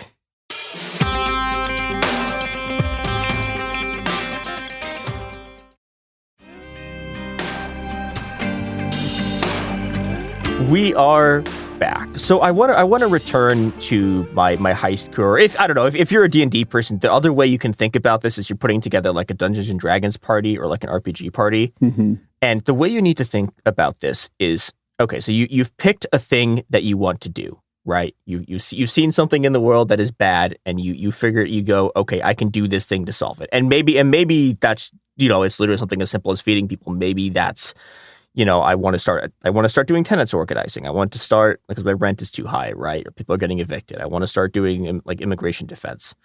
Yeah. And from there, you make a list. And that list is, you know, what you're interested in doing. And you try to match what things need to be done with people you know who have those skills. Yeah. And this is, you know, this is where you really can get into the heist things, right? Because everyone has their sort of like heist role. Yeah. Now, obviously, part of this that you want is you want to create sort of balanced teams, right? You want people who have overlapping strengths, so you don't just have only one person who can do a thing. And part of the way that successful organization works over time, and I mean, just how successful organizing works, is that eventually you are trying to organize yourself out of a job, which is to say you want your organization to function such that if you're not able to do it, you know, or just you're gone, or you cycle on to a next thing, or, you know, any number of things that can happen. Yeah. You want the organization to still be able to keep working without you, and you're trying to get people to be able to replace you as the person who's like organizing the thing, right? Yeah. And at this point, we can start talking about the kinds of skills that people need for organizing. And a lot of people, and this is unbelievably common when I talk to people, and like especially women, and especially like a lot of non-binary people and trans people particularly have this, is that people don't believe that they have any skills. Yeah. And then you talk to them for 5 seconds and they're like, well, I'm good at carrying heavy objects, right? I'm good with kids, which is a huge one. We'll get to in a second, right? Or like, I don't know, I have a car. That's a huge skill. There are so many different skills that are so useful for so many things. And I'm just going to go over lots of things that are actually really useful to get people a sense of like the kinds of things that there are massive roles for. So one of the most important ones, and this is something you deliberately look for, you know, this is one of the things you do at the beginning of any union organizing campaign. Someone who's good at talking to other people and making friends, that is a staggeringly useful person. Yeah. Because again, most organizing is just talking to people and building relationships. And, you know, one of the things you do when you're doing your sort of, they call it power mapping, but when you're figuring out how you're going to organize a workplace, is you find the person who everyone likes and talks to and respects, and you talk to that person. Yeah. Because that person can sort of like organize people down the chain because they have the relationships already, and also they'll be good at, you know, talking to new people and spreading the organization that way. Mm-hmm. And so, like, you know, if you're just someone who's social, and this is also very useful, if you have a friend who is very social, because I know a lot of us are not very social, but you probably have a friend that you're thinking of right now who is very good at conversations and is charming and is good at making friendships. That person, unbelievably useful, incredibly useful and compelling skill. Yeah. There are also things like research, people who are good at, and I think people are much better at research than they think. To take like a tenants organizing example, right? One of the common things you have to do is find out stuff about a landlord, right? Yeah. And there's the higher difficulty version of that, which isn't that hard. Also, I want to mention this, but like going to a courthouse and finding records about who owns property companies. Not that hard. It's not that hard. It's like you could just do it, right? It's not as hard as you think it is from someone saying it. But there's also even just easier things than that, right? That all of you probably already know how to do, which is just looking at someone's social media profiles and finding out information about them. Yeah. And this is very useful, for like union campaigns, bosses. If you've ever been a person who uses dating apps, especially if you're a woman, then you know how to OSINT, actually. Maybe you don't credit yourself with that skill, but 100% that like you've developed that skill to keep yourself safe. And you can use it for good. Do you want to explain what OSINT is and how that process works? Yeah, sure. So open source intelligence it's an acronym, doesn't really need to exist. It's gathering information of open sources, things that are openly accessible, right? As opposed to like HUMINT, which is like being a spy, or SIGINT, which is capturing signals. Open source information is you're creeping someone's Instagram, creeping their Facebook, looking at the weird fucking shit that they put on Goodreads, right? All the data that is out there largely on the internet about us. A lot of people put a lot of information on the internet, and it's very easy. And I would imagine that if you're under 50 and maybe if you're over 52, like you just know how to do this because it's what you do anyway when you want to find out about someone. And especially if you are a person who goes on dates with people who you haven't met before and haven't been introduced to by a mutual friend, but you meet on the internet, you probably already do this to keep yourself safe. Yeah, and this is something that's very useful for, there's so many use cases for this, right? There's, there's the very obvious ones where you're dealing with a local Nazi and you're trying to organize around like running them out, keeping people safe from them, and you can find information about them. But it's useful for, cops who are beating people. It's useful for like politicians, particularly. Yeah. It can be very useful for, it's useful for landlords. This happens all the time. It can be very, very useful for bosses in union campaigns. Mm-hmm. Unions have like teams of researchers usually to like do this kind of stuff. But the thing is also, and this is something I don't think people understand, those guys, the people they're hiring to be researchers are just you, but they got a job being a researcher for a union. Like they have the same skills as you. They know how to like Google stuff, and they know how to look through people's like dating profiles and like look through their Facebooks and their Instagrams, and like a big one that the rich people especially do not think about is like Cash App and Venmo. Oh, Venmo is particularly gold, Cash App, because because people just leave public transactions out there like that. That's how they got what's his name, the congressional Matt Gaetz. Can I legally call him the congressional pedophile? I guess I call him the accused pedophile.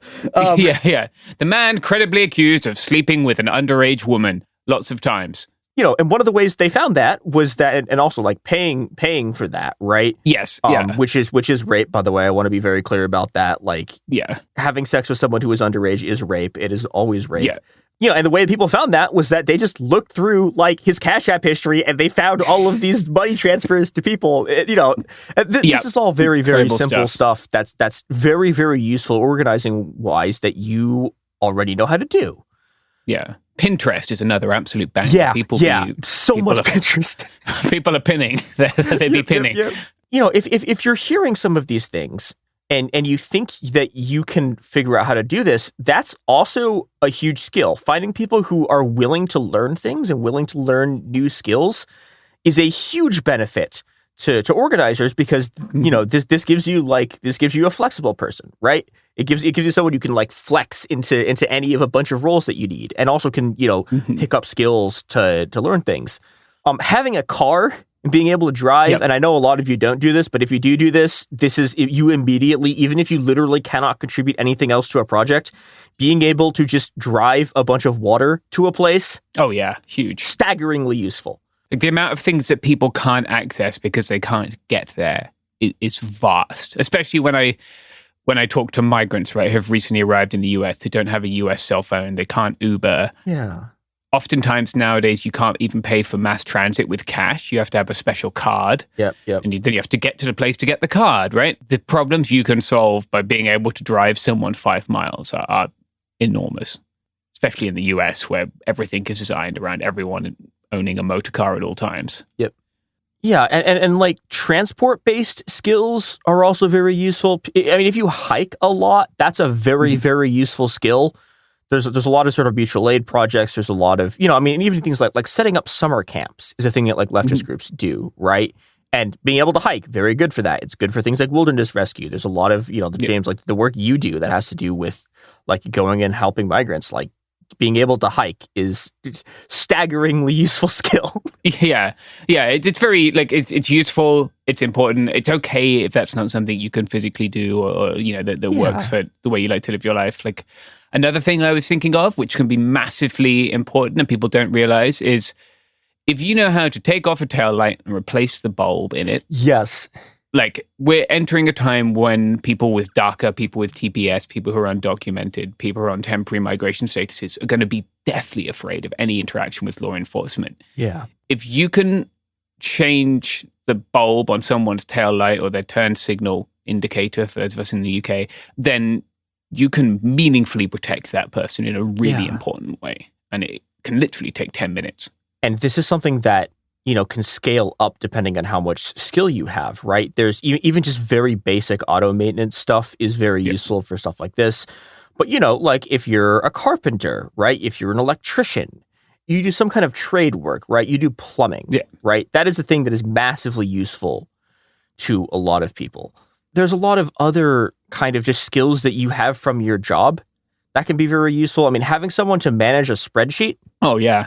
Yeah. Is staggeringly useful. And another one that I think people don't understand that they really have, but like being able to set up a meeting and like having a thing that lets you be like, okay, here's when everyone is free. Like you probably have to do this for your job or just for, trying to get your friends to go even just like be on a call together or like go have food or like just do anything. That is what literally genuinely one of the most important skills you can possibly have as an organizer is the ability to just sort of like go talk to people and be like, hey, can you show up to this thing here? Yeah. And that is so much of just what organizing is. Can you be here at this time? And then trying to figure out a time. Yeah. So we're going to close out this sort of skills section with some, I think, just sort of like domestic-y skills that I don't think people realize are super useful. If you have a button maker, you are instantly the single most useful person in any organization. I love that, yeah. Well, you can obtain a button maker. They're very easy to use, but if you have one or the person who has the button maker and suddenly you can just crank out buttons for every single event, they rule. Yep. Everyone loves them. It helps enormously. It's awesome. That's a badge for those of us in the Commonwealth. Also, if you have a sewing machine. Yeah, I was about to mention that. Yeah. Yeah, you're a hero. Yeah, one of my friends recently made me a little patch, and it's really cool, and I like it, and I'm putting it on my stuff. But if you can sew, like that's a skill that I do not have, and it's so great when people can like fix stuff for someone or make stuff fit someone. If you're a person who finds it hard to get clothes that you like to wear that make you feel good, and one of my friends could do that. And one of my friends was making clothes for another friend for like a Renaissance fair. And like it was the nicest thing I've seen someone do for someone else in a very long time. It really made her like feel like nice and cared for. And like you might think that like this is just a weird little thing that you like to do with your sewing machine, but you can meaningfully really make someone feel cared for using that. Yeah, and that's a huge part of what organizing is, right? And that goes into one of the things that is also an appreciable skill that's very useful is, I mean, just like being nice to people, being kind to people, and having people around who are good at like keeping groups together. Yeah. And that's its own distinct kind of person, is someone who can, keep all of the people who are involved in a thing enjoying being around each other. That's a kind of person who's very valuable, and it's something that you can look for, and if that's not you, like that's something you can, find in your friends, you can find in the sort of the people around you. Yeah, definitely. There's also something that I think you can tell when an organization is collapsing because this is like the first thing where the quality drops. Drawing and graphic design are very, very useful because a big part of what you do organizing is like you make a flyer and you put a flyer on a bunch of telephone poles to tell people that there's a thing happening. Yeah. And yeah, and this is also something, later on you might be making a social media presence, but just having good artists and having good graphic design people is enormously useful for this kind of stuff. Yeah. And along this line, there's things like making music, and there's a bunch of different ways this can go. This can be an immediate thing where, like you have people on a picket line, right? And everyone's singing songs, and this is great. We love this. Yep. Also, and this is another thing that you can be thinking about in terms of what skills you have and what things you can create. Benefit shows. Oh, yeah. This has been a huge part of a lot of how some of the union stuff up here has been getting funded is by just having like punk benefit shows. And if that's a thing that you can do, or people in bands, people who make music, people who just make stuff who are willing to contribute it to the cause. Yeah. That's great. I remember we had one night last September. It was so cold. We were in the desert and there were like 1,000 people, right? And at that point, we were really struggling to feed everyone even, because there was so few of us. But my friend bought out like their guitar and some bongo drums they had. And I think I had my harmonica in my truck. And we were sitting around with these, we had some Sikh guys, had some Uyghur folks come from China, and some Kurdish people. And they were all just playing their different music. And it was so nice. Yeah. That taking people out of a shitty situation for a moment with music, again, don't underestimate how important that is. Don't feel like if you have that skill, it's not a useful one. No, and this is something I've been starting to say more and more. If you need a theory-brained way to say this to someone who is like a curmudgeony Marxist who hates fun, morale is a terrain of struggle. There's a reason why morale is one of the most important factors of military campaigns. You can't get people to do things if they're too depressed to do it. Yeah, and being able to raise people's morale, it's this massive. If you want to go into technical language, it's a massive force multiplier, right? It makes everyone you have enormously more effective the better they feel about themselves and the better they feel about the situation they're in. And things like music, things like art, things like pulling pranks. This is if you are a good practical jokester, this is a staggeringly useful skill. Both in terms of, you need to be careful about whether you're playing your pranks on other people in the org, but if you know how to just pull pranks, this is a really, really useful thing in union campaigns, in tenants organizing. There are a lot of people who you can prank, and it's very funny, and it lowers their morale, and it raises your morale. Yeah, and going back to your music as well, morale is a terrain of struggle. The other memory I have last year of playing guitars is in Rojava, being inside at night because everyone was getting drone struck all the time, and it was dangerous to be driving around, sitting around with some Azidi friends, and we spent all night playing the oud, which is it's like a guitar with a gourd on the bottom. I don't know how to describe it. It's a stringed instrument. It's a stringed instrument, is what it is, and that made everyone so happy. We had such a nice evening. Everyone was able to get through this relatively difficult thing. It sucks that people are being killed and just for driving around or existing, and they're bombing all the civilian infrastructure, and the power keeps going out and all these things, right? But there's a reason that those people have kept that oud around after 15, 13 years of war, and it's because it is important. Yeah. And so don't overlook that. And resisting fear is another huge aspect of this, right? A lot of the ways that people, a lot of the ways that you demobilize people, this is why regimes like this spend a lot of effort trying to make people afraid, is that it makes it harder for you to act. And things that, the things that make you less afraid, even if they sort of seem silly, are very, very important. And, on sort of this note, one of the things that, as you've assembled your group of people, right, one of the things that's important to be able to sort of have a grasp on is that you can't just do organizing by having it only be the capital, the serious thing, capital T organizing thing all the time. Your organization will not hold together. There has to be actual bonds formed between you and the people you're organizing with and the people you're trying to help. Mm-hmm. I don't want to call out any organization in particular. There is an organization that perceives organizing to exist solely in the realm of wearing a high-vis vest and carrying a clipboard and getting people to write their email addresses down and then telling them to attend things. And maybe there are several organizations like that. I don't know. I've perceived one locally. If you don't have those bonds, that those interpersonal relationships, these things won't hang together. Like, yeah. So many of my happiest organizing memories, like again, going down James' memory lane, I guess, I have a memory of like Christmas Eve last year, 2023. Me and my friends have been out. I know some of them listen because some of them have come across from different states to help us over their Christmas holidays, which was nice. And it was cold and we had been feeding people all day. And then we'd heard some people in another location that we'd gone to find. And then we got to the end of the day and like, rather than just going home, I had a bunch of, we had some MREs left, the refugee MREs that are vegan. Lots of us are vegan. So we were like, oh, we're not going to find any other vegan food in the middle of nowhere out here. So we all sat around eating our little vegan MREs and like just talking and like sharing some thoughts and things we'd experienced over the last months of doing this. And like, it's those moments that make your organizing group so much stronger. No one's telling anyone to do anything, you know, like those genuine bonds and the love and friendship we build up between each other doing things that are very important. Don't overlook the value of those because it's extremely valuable. And this is something that I think you can understand in your own life pretty easily where, okay, if a random person on the street walks up to you and tells you to go do something, are you going to do it? And it's like, no. Why? What? No, probably not. Like, I don't know. Maybe it's something like really sort of, hey, there's children in a burning building. We're going to run in and grab them. But like, the odds are, no, you're going to ignore them.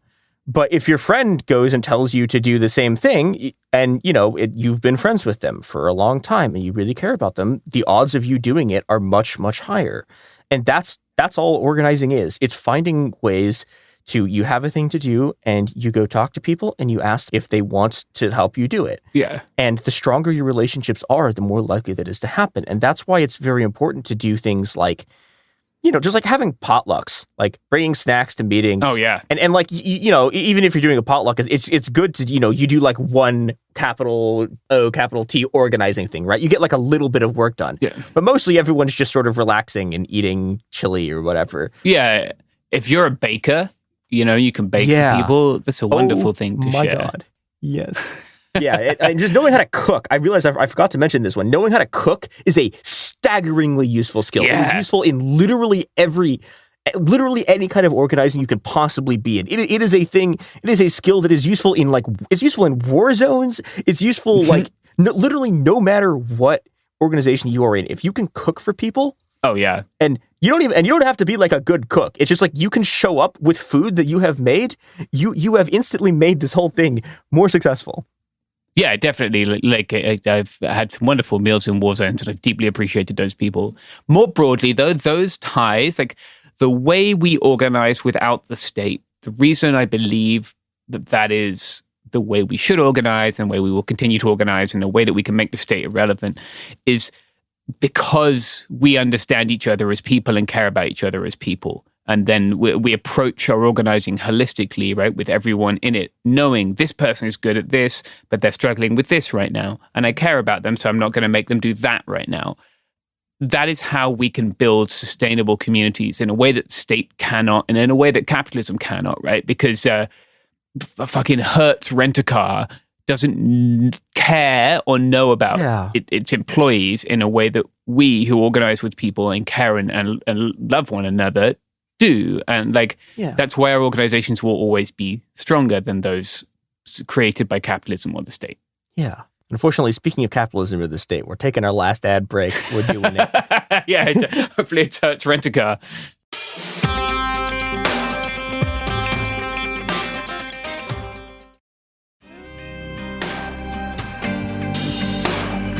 We are back. So I want to wrap things up by doing a few things. One, I want to talk about some kind of basic organizing things that you're going to have to do that are not very difficult, but are extremely important. And second, I want to talk a bit about how we did the first organizing project that I ever was involved in, which was tenants organizing, because it's really not that hard, right? If you just go do the thing, it will happen. Yeah. And suddenly it ceases to be this like, oh, this domain of expert knowledge or this like, oh, this is a really difficult thing. If you just, I don't know, you go give food to someone and suddenly you've done that and it's happened. So there are things that are important to like basic organizing stuff. Knowing how to book rooms from like churches, from libraries, from whatever meeting spaces, and also knowing how to book rooms in places that like accommodate disabilities is a huge thing, because a lot of people book meetings in places that are not wheelchair accessible, and it's a fucking fiasco. And you can avoid that very easily, but you have to put a little tiny bit of work into it. Yeah. Literally, I reached out to a friend to book a room last night because I knew they were good at that stuff. Yeah, there's arranging people's schedules, just getting people to show up for stuff. Things you can do to prepare if what you're doing is basically, all the things we've been describing, right? Getting together a bunch of people to do a thing, that is technically forming an organization. Yeah.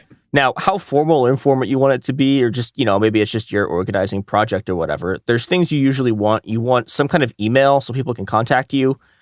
In tandem with the email, something that's very helpful that I think younger people tend not to think about is getting Google Voice. Yes. When Google Voice lets you set up a voicemail account so people can call you and leave phone messages.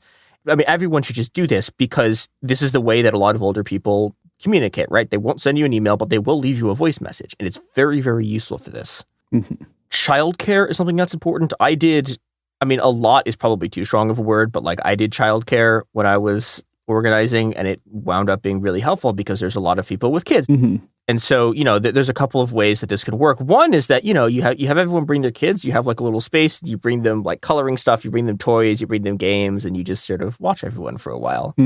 And as an organizing thing, again, if you're good with kids, that's very useful, staggeringly useful organizing skill. Yeah. Another way this stuff happens is, everyone pulls together $10 and you hire a babysitter. Yeah. For a bunch of kids, and that's a very useful organizing-y thing. Yeah, I organize with people who have kids. I remember 4 years ago, 2020, a long time ago, and also yesterday. But like, we were organizing to feed unhoused people, and we were having a big Thanksgiving dinner. And like, some of my friends have very young children, and they bought them. And I think it's actually really cool to do that. For those kids, it is normal that like, we look after people in our community. This is what we do. And ever since I've been little, this is what we did. And like, it's also very nice for people, like a lot of my friends also brought their children down to the border, especially last year because there were children there anyway, right? Yeah. Some of my friends who bring their children down and their kids would play with the other kids. And like, it doesn't matter that some of the kids are Kurdish and some of the kids are from China and some of them are from Colombia or whatever. Like, they'll get along just fine when they're 4 or 5 years old. Like, they don't care. They just want to kick a ball or see a teddy bear or something. Yeah. And I think it's really good for your children to, you're bringing them into a world which is cruel and at times unequal. And like, your kids seeing that, like, we can make a difference and we can do this. I think it's one of the best educations you can give your children. Yeah, and it's something that's good for everyone involved. Yeah, exactly. And it's also I think, one of the things I see a lot when people are organizing with refugees, with the unhoused, is like, they're just people. Like, you don't need to be afraid of them. Like, they don't want to hurt your children. And having your children around shows that, like, you have grasped that they're just people and that you feel safe and your children are safe around them. And I think that's valuable too. You're giving both parties some dignity in that moment. Yeah. There are some other very basic things that I think are very important if you've never done this before. I'm going to talk a little bit about how you run a meeting. Yeah. And you would think that this doesn't matter until you watch a group of 100 people who don't know how to do this attempt to get anything done, and it just is a fiasco. And this is even true of sort of smaller groups. Yeah. So I'm going to give you how to run a meeting 101. Okay. A very common way to organize meetings that people use all over the world, and it's very effective, is you have two things. You have an agenda and you have a stack. And those are like the technical terms for them. The agenda, it's an agenda, right? You know what an agenda is. You put the things that you need to do on it. And another thing that's very helpful with these is, you're going to be operating under time constraints because people don't have 45 hours to be in meetings. And my God, you don't want to be in a meeting for that long. Yeah. Knowing how long roughly you want to talk about these things is very, very useful, and making sure that you're sort of moving the conversation through the stuff on the agenda because you have more stuff that you need to talk about. Yeah. All of this, again, like, this all sounds very obvious. And again, you know how to do it. But until you've been in a room where people have not realized they need to do this. You don't understand how important this stuff is. Yeah, the pain of it not happening. God, I have watched rooms full of like science. These are like professional scientists, right? Like, this is an entire room of 150 people with physics PhDs who don't know how to run a meeting. And it's a shit show. And all of this stuff could have been avoided with some very, very simple things. Yes. The other thing, and this is genuinely a piece of social technology, right, is the stack. It is very simple, right? You have one person who is the stack keeper, and when someone wants to talk, you have one person talking at a time, and when someone wants to talk, they raise their hand, or they make some kind of signal to the stack keeper, and that person writes their name down. And so you now have a list of who gets to talk in what order. And so you go down the list, and people get to say things. And again, you know how to do this. Yeah. This is not like a complicated thing. But again, I have watched people who collectively have like more PhDs than like I earn money in a week, like who know, like not be able to figure this out. And you do. I believe in you. I believe in you, dear listener, that you can do this. Yeah. There's a very common, sometimes this is one person and sometimes this is two people. A very common way to do it is to have a stack taker and then have someone who's the facilitator, and the facilitator's job is to like call on the people and to try to like move the conversation forwards and and make sure everyone's involved. And also another important part of this, and this is again something you'll know from your stupid work meetings, is you have to get people like me to shut up. Your meetings can't just be one person giving a speech. Yeah. You have to cut them the fuck off, and you have to get to the next person. Yeah, and doing that courteously is a skill. Yeah. And finally, on this note, there's a lot of, if you want to go into the like more technical stuff, part of the things that facilitators use and part of, you know, the formal name for this is like the progressive stack, but it's just a thing that's very useful in organizing, is you want to make sure everyone in a room is engaged and talking, and that it's not just three people who talk all the time. Yeah. And, you know, and so the idea of the progressive stack, right, is you're trying to find the most marginalized people in the group, people who are least likely to speak, and you're trying to get them in first. Yeah. And sometimes this is literally just like, hey, someone hasn't been talking in a meeting this whole time, and you can like ask them what they think about something or ask if they have anything to say. And a lot of times they will, but they just don't feel confident enough to say it. And this is a very, very important skill for a facilitator, or just even, and you could just do this in a meeting too, right? Like, you can be the person who goes like, hey, do you have this person have anything to contribute? And that is an enormous thing. Sometimes it can be, sometimes it can be a little bit awkward, but it's a very important thing because you're just losing out on people who have really, really valuable ideas and contributions and plans. And if you just let the same three people give speeches, you can't get to the stuff that's actually useful. Yeah, definitely. If you've been a teacher, or in any way, you probably have this skill. You might not consider it a skill, but even if you've been a TA in grad school, something like that, you probably know how to do this. Yeah. So I'm going to put all of this together briefly, and I'm going to run through basically how we started the first organizing project I ever did, which was a tenants union in Chicago. Okay. So, and this is based on my memory. It's been a long time since I did this, but my basic memory of what we did was, okay, so one of my friends is an experienced organizer. I was like a tiny baby, right? This was my first offline organizing project ever, right? I had no idea what I was doing. I still thought I was a guy, which like that's how much of a fiasco, like little tiny baby Mia who doesn't know anything this was, And so my friend talked to some people that he knew, and he knew that I was interested in getting involved in tenants organizing, and we like went to a cafe. And we sat down and we ate and we just talked about what we wanted to do, what our plans were, what things we needed to do to get this organization set up. We talked about ideological stuff. And that's actually is something that's important too, is part of organizing is getting people to think intentionally about their actions and think politically about their actions. Yeah. And that's something that's very useful. You also have to make sure that you're not forming a book club. Like book clubs are fine, but you need to make sure your organizing group, if you're trying to do a thing, hasn't just become a book club. Yeah. But that was something that was very useful to us. And, we started making a plan. And our plan was, okay, we made a bunch of flyers, and then we went out and I did this and I walked around through a bunch of streets and we put them on light posts or whatever. And then we put them, like we hung them up in the buildings of tenants, because you can just like walk up the stairs, right? And you just put them on the walls. Yeah. And, we had this flyer. This flyer had information. This flyer said, okay, we're starting a tenants union. If you have issues with your landlord or you want to talk about tenant stuff, like come here at this time. We had an email. You can send us stuff. We had a phone number that you could call. Yeah. And so, okay. And so parallel to this, we like I forget if it was a church or if it was some building, some center or something. We booked a room. We were kind of lucky in that we had like local press people. Nice. Who we sort of knew. And this is another useful, like if knowing a journalist can be a very useful skill, because one way to get a project off the ground, if you're trying to get to a bunch of people, is by finding a journalist who is willing to cover it, because, we're founding like the first tenants union in this place, right? Yeah. And, so we had media coverage, and we got kind of screwed when this event eventually came together because there was like 3 feet of snow that night.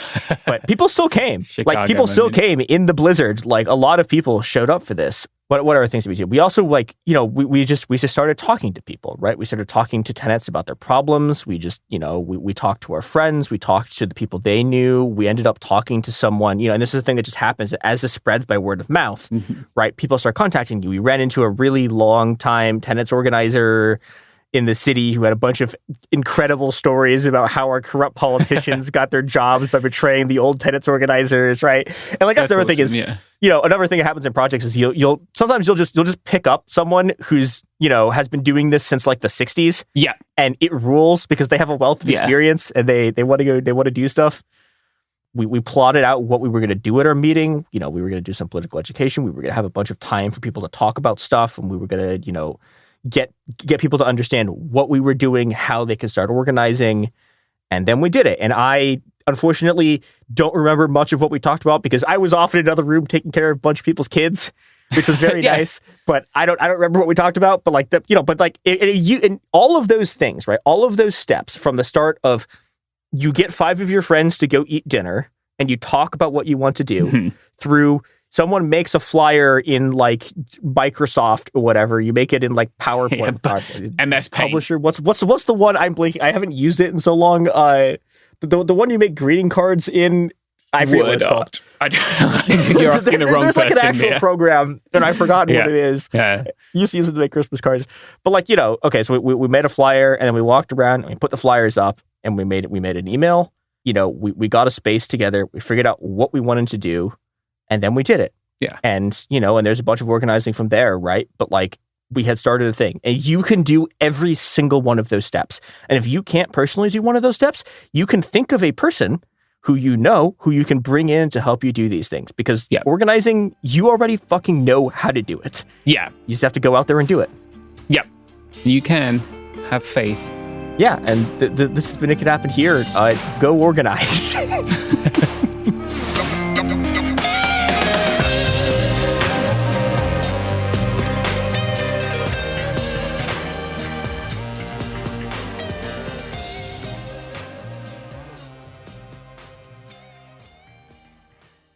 Ever feel like you're being chased by the marriage police?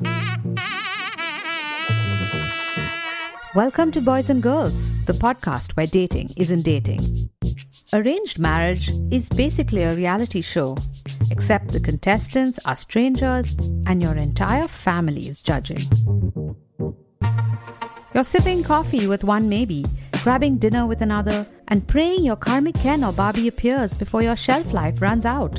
Trust me, I've been through this ancient and unshakable tradition.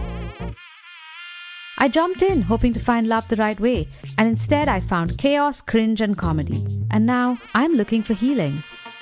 Boys and Girls dives into every twist and turn of the arranged marriage carousel. The meet awkward, the near misses, the heartbreak, and let's not forget all the jokes. Listen to Boys and Girls on the iHeartRadio app, Apple Podcasts, or wherever you get your podcasts. This is Ryder Strong with a podcast called The Red Weather. In 1995, my neighbor, Anna Trainer, disappeared from a commune. It was nature and trees and praying and drugs. So no, I am not your guru. And back then, I lied to everybody. They have had this case for 30 years. I'm going back to my hometown to uncover the truth. You can now binge all episodes of The Red Weather on the iHeartRadio app, Apple Podcasts, or wherever you get your podcasts. When you feel uncomfortable, what do you put on? Biggie. You put on Biggie when you feel uncomfortable? Because I want to get confident. This is DJ Hester Prynne's Music is Therapy, a new podcast from me, a DJ and licensed therapist that asks one simple question.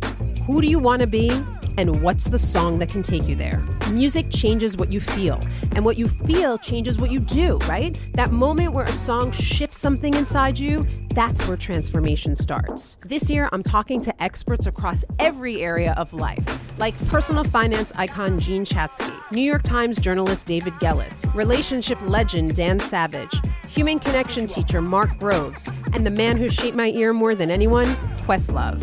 They'll bring the strategies, I'll pair them with the right records, and we'll teach you how to use the music to make change stick. This isn't just a podcast. It's unconventional therapy for your entire year. Listen to DJ Hester Prynne's Music is Therapy on the iHeartRadio app, Apple Podcasts, or wherever you get your podcasts.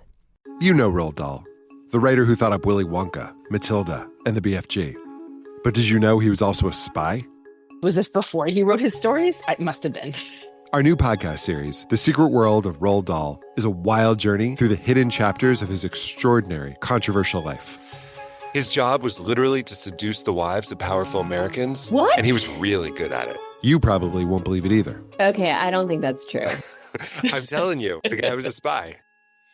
Did you know Dahl got cozy with the Roosevelts, played poker with Harry Truman, and had a long affair with a congresswoman? And then he took his talents to Hollywood, where he worked alongside Walt Disney and Alfred Hitchcock before writing a hit James Bond film. How did this secret agent wind up as the most successful children's author ever? And what darkness from his covert past seeped into the stories we read as kids? The true story is stranger than anything he ever wrote. Listen to The Secret World of Roald Dahl on the iHeartRadio app, Apple Podcasts, or wherever you get your podcasts. Welcome to Dirty Rush, the truth about sorority life, the good, the bad, and the sisterhood. With your hosts, me, Gia Giudice, Daisy Kent, and Jennifer Fessler. Rush, the recruitment, the ritual, the reality of Greek life has been a mystery for those outside the sorority circles until now. Is it really a supportive sisterhood that's simply misunderstood? Or is there something more scandalous happening on campuses across the country? In this podcast, we pledge to peel back the layers and spell out the truth one Greek letter at a time. Pledges and actives, rush chairs and ritual keepers. Some call it the best time of their life, while others say it's a nightmare. From a perfect rush to recruitment scandals, what is really going on behind the doors of those sorority houses from Alpha to Omega? We're taking you inside Sorority Row, including the chapter room, as we explore the fellowship and the frenemies. Let's get dirty. Listen to Dirty Rush on the iHeartRadio app, Apple Podcasts, or wherever you get your podcasts. Hello and welcome to It Could Happen Here. I'm Andrew Sage. I run Anarchism over on YouTube, and I'm here with the voice of Garrison Davis. Hello. Hello, hello. And today we're going to continue our journey through Latin American anarchisms and their histories with a sort of a 4-for-1 special. Exciting. Very exciting. We talked about Peru, Chile, Argentina, Brazil, Paraguay, and Cuba so far, as well as the Mapuche struggle in Chile and Argentina. And now is the time to explore what's going on at the top of the South American continent, the territory of the former Gran Colombia. And that is the territories of Ecuador, Colombia, Panama, and Venezuela. But if this is the first time you're hearing about Gran Colombia, let me give a quick and a brief historical context rundown. Gran Colombia was a short-lived political entity that emerged in the early 19th century during Latin America's struggle for independence from Spanish colonial rule. It was formed in 1819, and it encompassed the territories, like I said, of present-day Colombia, Venezuela, Ecuador, and Panama, as well as some parts of northern Peru, western Guyana, and northwestern Brazil. The republic was envisioned by Simón Bolívar, who had dreamt of uniting the former Spanish colonies into a powerful federation that would be able to resist foreign intervention and secure their independence. The Congress of Angostura declared the creation of Gran Colombia with Bolívar as its first president. The Republic was a centralized state with a strong executive branch, so unsurprisingly, tensions soon arose among the constituent regions due to their differences in political vision, economic interests, and regional identities. Centralized governance had alienated local elites, and debates over federalism versus centralism deepened existing divisions. Plus, Bolívar's increasingly autocratic rule, he literally tried to push for a lifetime presidency, obviously sparked internal opposition. So Gran Colombia was facing external threats from Spanish royalist forces and internal fractures. By 1830, Bolivar had to resign from the presidency, disillusioned by the failure of his vision, and in the same year, Gran Colombia dissolved into 3 separate nations, Venezuela, Ecuador, and the Republic of New Granada, which later on split into Colombia and Panama. Unlike the other countries of South America that we've covered, these countries had far less large-scale anarchist movements. But we'll still take a look at what little impact anarchists did make in the past 2 centuries in these places. This whole series, by the way, wouldn't be possible without the scholarship of Angel Cappelletti, whose research I drew upon heavily for this historical review. I suggest reading his book, Anarchism in Latin America, for further details. But let's first take a look at the history in Ecuador. At the turn of the 20th century, Ecuador was reeling from a liberal revolution that had just taken place in the country. The country was shifting as industrialization creeped in, the bourgeoisie were on the rise, and feudal landowners were losing their grip on power. A new, secular cultural wave was also beginning to take shape, as the clerical authorities began to lose their power. The workers, naturally, needed a voice in this process, and they found it first with the rise of the Partido Liberal Obrero, or the Liberal Workers' Party, in 1906. Around the same time, on New Year's Eve of 1905, the Confederación Obrera del Ecuador was founded in Guayaquil, a city that would become a hub for worker activity. Both organizations shared a vision rooted in social reform and worker empowerment. It was also around this time that the Cuban anarchist Miguel Albuquerque made a name for himself in Ecuador. Originally, he had come seeking assistance with Cuba's independence struggle, but eventually found himself playing a key role in Ecuador's labor movement. He established the Sociedad de Hijos del Trabajo, or the Society of the Sons of Labor, and other anarchist groups would also begin forming, contributing to the struggles taking place at the time. The first recorded strikes with anarchist influence took place in 1919, where workers in the graphic arts industry organized to demand better conditions. By 1922, Guayaquil was the epicenter of a massive general strike, shaped in part by the anarchist syndicalists who were obviously right in the thick of it. The strike was driven by dissatisfaction among the workers, particularly among the city's urban laborers and dock workers, who were facing really poor wages, long hours, and deteriorating living conditions. Tale as old as time. The strike culminated in a violent crackdown by government forces, also a tale as old as time, with estimates suggesting that hundreds of workers were killed when the military suppressed the revolts. Most workers returned to their jobs after that, but the trolley workers continued their strike until the 21st of November, when most of their demands were met. How much crossover was there between revolutionaries or workers' rights people or anarchists in Cuba and places like this? Because I assume there's a lot more growing sentiment in Cuba based on how that whole situation turned out in the next 20, 30 years. And I feel like there would be a decent number of crossover, or at least some travel between some of these other nearby places. For sure, because Cuba, as we know, gained independence much later than the rest of its Latin American neighbors. Places like Mexico and Central America and Gran Colombia and the rest of South America, they all gained their independence, and Cuba was still under the Spanish thumb. And they remained under the Spanish thumb until they ended up having to struggle with the Americans as well, and eventually to gain their own independence. I mean, it's all one big pond, I like to say, the Caribbean Sea. So there would have been a lot of transfer and communication between these independent Latin American republics and Cuba, which was still at the time a colony. And so it's really interesting to see when these Cuban characters sort of show up in other parts and end up stirring up some trouble. Totally. Well, and it shows just how pop in the 1920s were kind of everywhere. Whether they're looking at labor movement in the United States or everything that you've been talking about these last few episodes about Latin American anarchism, always in the 1920s, there was always just crazy shit going down consistently. For sure. Unfortunately, 1920s is also the time of a lot of decline for a lot of the anarchist movements, because the 1920s follows, the rise of the USSR, and a lot of people ended up abandoning anarchism and following that sort of popularity at the time.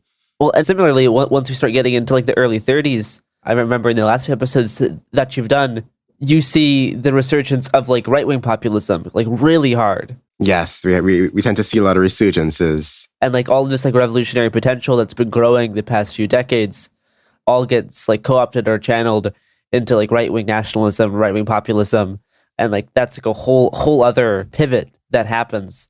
Not just the more like, communism statist one in like the 20s. We do see a resurgence in the right-wing populism, yes. We also see a resurgence in the anarchist politics. Remember, the 30s was also the time of the Spanish Civil War. Sure. And so in that time, you had the anarchists picking up steam again, and you also had, following that Civil War, a lot of the anarchists from Spain spreading out into a lot of the former colonies in Latin America. I think part of that rebirth is just because of how tied anarchism and anti-fascism is. That's true. I think inadvertently, the rise of fascism may actually give birth to the rise of more anarchists as people get involved in anti-fascism. Because these things are so like, sister movements in many ways. I think that may be a contributing factor. That's certainly how I kind of got into this sort of stuff, was through anti-fascism. And I suspect that may have also been the case even 100 years ago. For sure. I think every story needs a good villain. Unfortunately. And the story of anarchism, the fascists tend to make really impactful antagonists, I think. Indeed.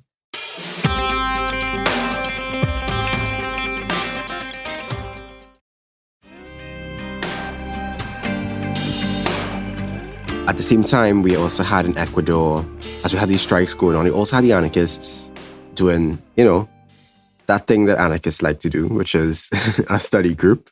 Many such cases. Many such cases. But it is an important aspect of the struggles, that sort of consciousness raising. Yes. So these anarchists in particular in Guayaquil, they founded the Centro de Estudios Sociales, which was a libertarian study group in Guayaquil.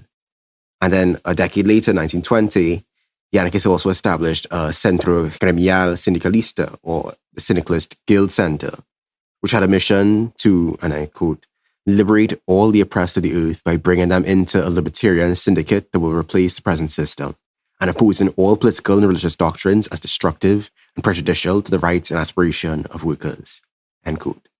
As in the rest of the region, their publications played a key role in spreading their ideas. Again, early 20th century, late 19th century, the anarchists were making papers. Yeah. Newspapers. It is a bit of a blueprint for what anarchism continues to be in many ways, even with like the rise of distroism in the past decade or so in like popular anarchism. Less newspapers, more zines being held together by possibly one or fewer staples. And I like to think that I also continue that tradition, and you and I as well, by creating this kind of totally audio and visual content. I am a zine enjoyer. I have many zines, but we also have to evolve with the times in some ways. Not everyone's going to be reading newspapers. Not everyone's going to be reading booklets. Unfortunately, as much as I encourage people to do so, I do think there is value in attacking the information ecosystem that people more often use. That includes, podcasts. That includes your fantastic videos on YouTube. Thank you. And I agree. For sure. But they didn't have things like YouTube or the internet at the time. Instead, they had, at least in Ecuador, they had newspapers like El Proletario and El Cacajuero and Bandera Roja, which were carrying these anarchist-syndicalist ideas to the workers across Ecuador. They also had the first truly anarchist papers that hit the country were Redención and Luz y Acción in 1922 and 1929, respectively. But as we were anticipating, the 1930s brought some challenges. Marxist-Leninist thought began to dominate leftist circles, and figures like José Carlos Mariátegui and his General Amauta ended up wielding significant influence in the workers' struggles. And by the end of the decade, anarchist groups found themselves vastly overshadowed as Marxist-Leninists consolidated power through unified political parties. But despite these shifts, anarchism in Ecuador was really never entirely extinguished.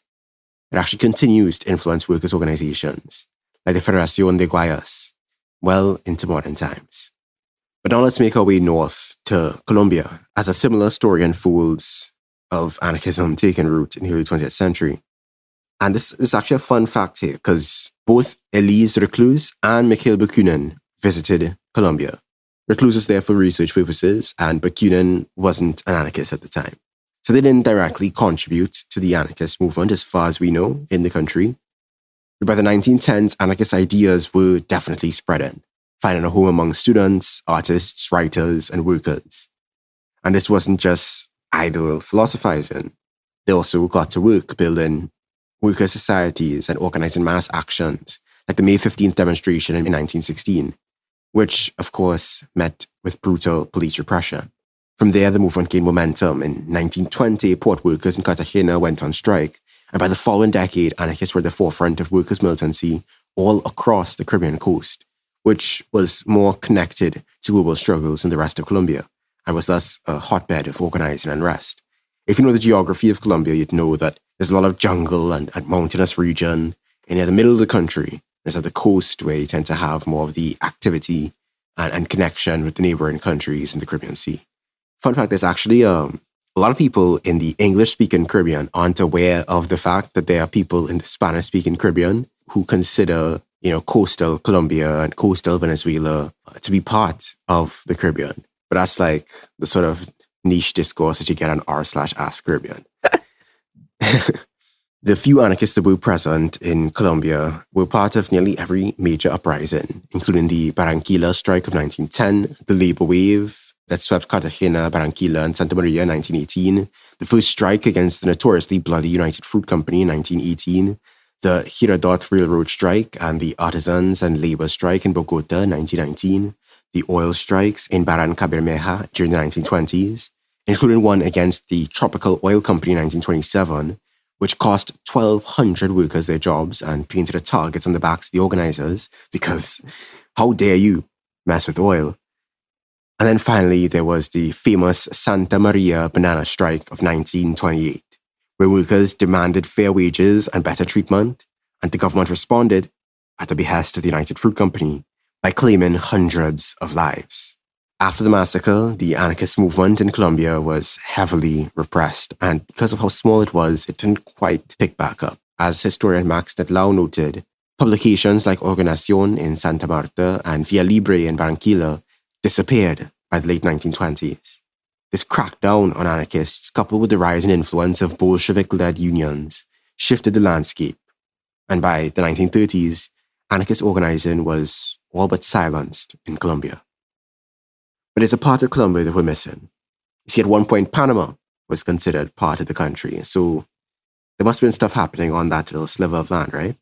You'd be surprised. If we rewind to the mid-19th century, between 1850 and 1855, Panama saw the construction of a trans-isthmus railroad. And this massive project was followed by two phases of canal construction. The first by the French between 1880 and 1895, and the second by the US from 1904 to 1914. These projects brought tens of thousands of workers from Europe, Asia, and the Caribbean, effectively turning Panama into a melting pot of laborers who brought their skills, their culture, and their ideas. Bayesian workers, for example, that is, people from Barbados. If I recall correctly, there was a time in Barbados' history where there was some massive number. I'm not sure if it was like a full quarter of the country's income was just coming from remittances from people who had family members sending them money from the canal project back home. And it's not just the Caribbean that was impacted, obviously, as workers from Europe and Asia were also part of this project. And it's the workers from Europe, and particularly Spain, that brought many of the ideas of class consciousness and anarchist syndicalism that had been brewing in that region of the world. And such ideas were, of course, sorely needed in the horrific working conditions of death and disease that marked the Panama Canal construction project. Workers organized some successful strikes in both the French phase and the American phase of construction, both before and after Panama gained its independence from Colombia in 1903. But it was just before the transition to American control over canal construction that Panama officially banned anarchists from entering the country. For the anarchists that were left, well, when the Americans took over the canal, Governor of the Canal Zone, General George W. Davis, actively suppressed the anarchist workers that remained. In 1907, however, despite that repression, 2,000 Spanish workers went on strike for better wages. In 1924, a predominantly anarchist syndicalist group founded the Sindicato General de Trabajadores, which was Panama's first central workers' union. It grew to thousands of members and brought together a mix of ideologies, anarchists and Marxists alike, even those who would later found the Communist Party and the Socialist Party of Panama in 1930. But on such a small sliver of land, with so many people mixed in there was bound to be a vibrant mix of ideas. And not all of the anarchists in Panama were of the syndicalist flair. Believe it or not, they were actually workers within Panama who aligned themselves with Max Stirner's philosophy. You had egoists and anarchist egoism. Interesting. In Panama. Yeah, exactly. This blew my mind as well. You don't expect to see them in such context. Were they reading Stirner in Panama? I'm not sure if they were reading Stirner. I'm assuming so, because otherwise, how would they have come to identify with his philosophy? But they did launch a paper called El Único in 1911. That's what I was wondering, is if instead of widely distributing just Stirner's actual books, was there some Stirner influenced newspaper that people were running? Yeah. Because that makes sense. Exactly. So I'm assuming some of the people either would have read Stirner abroad or they brought Stirner in.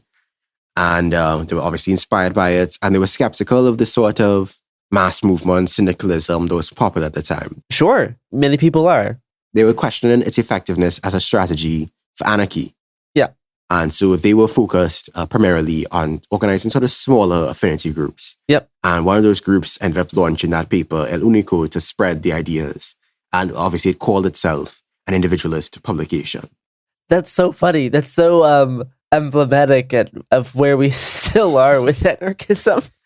Oh, that's good. Yeah, I honestly think that this kind of diversity of thought and strategy is really, really beautiful. And I'm glad to see it in the most unconventional and surprising of contexts. It's why I consider myself an anarchist without adjectives. I really... Absolutely, yeah. I think we benefit greatly from conversation between these traditions and between these strategies. And so seeing that there were more than one form of anarchism in such a small context, it's really quite inspiring. Yeah, I am with you there. By the way, for those listeners who may not be familiar with the anarchist egoist tradition, I know the word ego and egoism might conjure up some psychoanalytical Freudian... yeah. It might bring some sort of feelings about capitalistic individualism or extreme selfishness and that kind of thing. Kind of screw everybody except me. But there's actually a much deeper philosophical bent to anarchist egoism that I think everybody should give a chance. I actually recently read what is considered the first manifesto of anarchism. And it was written by this French anarchist named Anselme Bellegarrigue. And he was actually an individualist anarchist. And you actually, in reading that, end up seeing a lot of the influences that would later sort of develop further into anarchist individualism from the very beginning. I highly recommend reading it. It's called Anarchy, A Journal of Order. It's available on the Anarchist Library. It's a surprisingly contemporary piece, in my opinion. It was translated by Sean Wilbur, who's another anarchist scholar who I'm really inspired by lately. And it really gets into some of the ideas that I think we've forgotten in terms of what it takes to achieve the complete liberation of all people. So that's Anarchy, A Journal of Order? Yeah, Anarchy, A Journal of Order. He ended up not publishing more than 2 issues due to low readership, but that's what happens, I think, when you have many such cases. Many such cases. Yeah, I will pull that up on the Anarchist Library and give that a read myself. Yeah, it happens when you're ahead of the times, in a sense. And he actually ends up becoming at least partially relevant to the next episode I'm going to do on the Latin American Anarchism series, because he ends up making his way to Latin America at one point in his life. In fact, he dies in Latin America, but we'll get to that in time.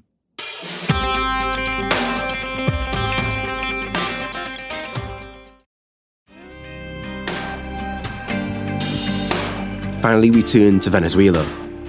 By the late 19th century, refugees from the failed Paris Commune arrived in Caracas, bringing with them the radical spirit of the International Workingmen's Association. From a few of these immigrants, small anarchist cells emerged, but they were stifled by the brutal dictatorship of Juan Vicente Gómez from 1899 to 1935. Though few in number, the anarchist immigrant efforts to form mutual societies, organize strikes, and spread propaganda gained them a notoriety that put a massive bullseye on them for Gomez's persecution. And yet amidst the repression, a few sparks of anarchism did survive. In the cultural fabric, writers like Miguel Eduardo Pardo portrayed anarchists as spiritual revolutionaries, likening them to saints. Sounds familiar. It does sound very familiar. Yes. Yeah, if you know, back in the days of St. Andrewism. There you go. But his novel, Todo un Pueblo, described anarchists as apostles of justice, which is a really fire title, I must say, as they carried the flame of liberty into the streets. But it wasn't all prose. The early 20th century also saw a spike in industrial strikes. In 1918, for example, a pivotal strike involving transit workers included at least one known Italian anarchist named Vincenzo Cusati. Although defeated, the strike left a mark in the country's consciousness. Inspired by such a strive for freedom, workers united through various mutual aid societies, which they would disguise as religious guilds. The anarchist influence quietly spread among bakers, bricklayers, and oil workers. Truly, it was the oil boom of the 1920s that reshaped Venezuelan society, and of course, continues to affect it today. While anarchist syndicalists maintained underground networks in the growing oil sector, state and corporate power proved to be too much. By the mid-20th century, after the fall of Gomez's regime, the rise of political parties like Acción Democrática co-opted many of the workers who might have otherwise embraced anarchist syndicalism, and anarchist ideals became increasingly marginalized, eclipsed by party politics and state repression. Between 1936 and 1945, in fact, anarchist repression also gained a constitutional footing in the form of the Lara Law, which banned strikes, associations, meeting without permission from the state, political propaganda, and basically all the usual dictatorial stuff. After the Spanish Civil War and the rise of Franco, more Spanish anarchist immigrants came to Venezuela. You see, I said they would be relevant. Yes, yes. But they didn't end up impacting Venezuela so much. As immigrants, they ended up creating a mostly self-contained scene, apparently through the founding of the Federación Obrera Regional Venezolana in 1958, which was affiliated with the International Workers Association. But, as I said, didn't make too much of a splash in the broader Venezuelan population. They mostly affected other Spanish immigrants. So anarchism never developed into an explicitly mass movement in Venezuela, but elements of it did persist, and the unyielding pursuit of freedom was still felt even in the harshest of conditions. So looking today at the countries that compose the former Gran Colombia, I would argue that the spark of anarchism still hasn't died. In Ecuador, uprisings continue to challenge extractive economies and demand autonomous control over indigenous territories. And some anarchist collectives are active in solidarity, providing logistical support during protests and pushing for horizontal forms of organizing in the broader social struggle. After the 2021 national strike in Colombia, some anarchist practices have begun to infuse movements against police brutality, privatization, and austerity measures. Mutual aid networks have also emerged, inspired by anarchist praxis, to support the communities hit hardest by economic crises. In Panama, anarchism exists on the fringes, but it has the potential to provide inspiration to those who are actively confronting neoliberal policies, advocating for workers' rights, and engaging in anti-corporate actions. Finally, in Venezuela, economic collapse and authoritarianism have created space for anarchist ideals to spread through grassroots initiatives. Mutual aid and self-organized community groups have stepped in where the state has failed. Across these countries, anarchist ideas still have potency, and really my hope is that these places continue to explore the creativity and solidarity that are necessary for liberation, that they continue to struggle and that they go further still. Viva la libertad. All power to all the people. Peace.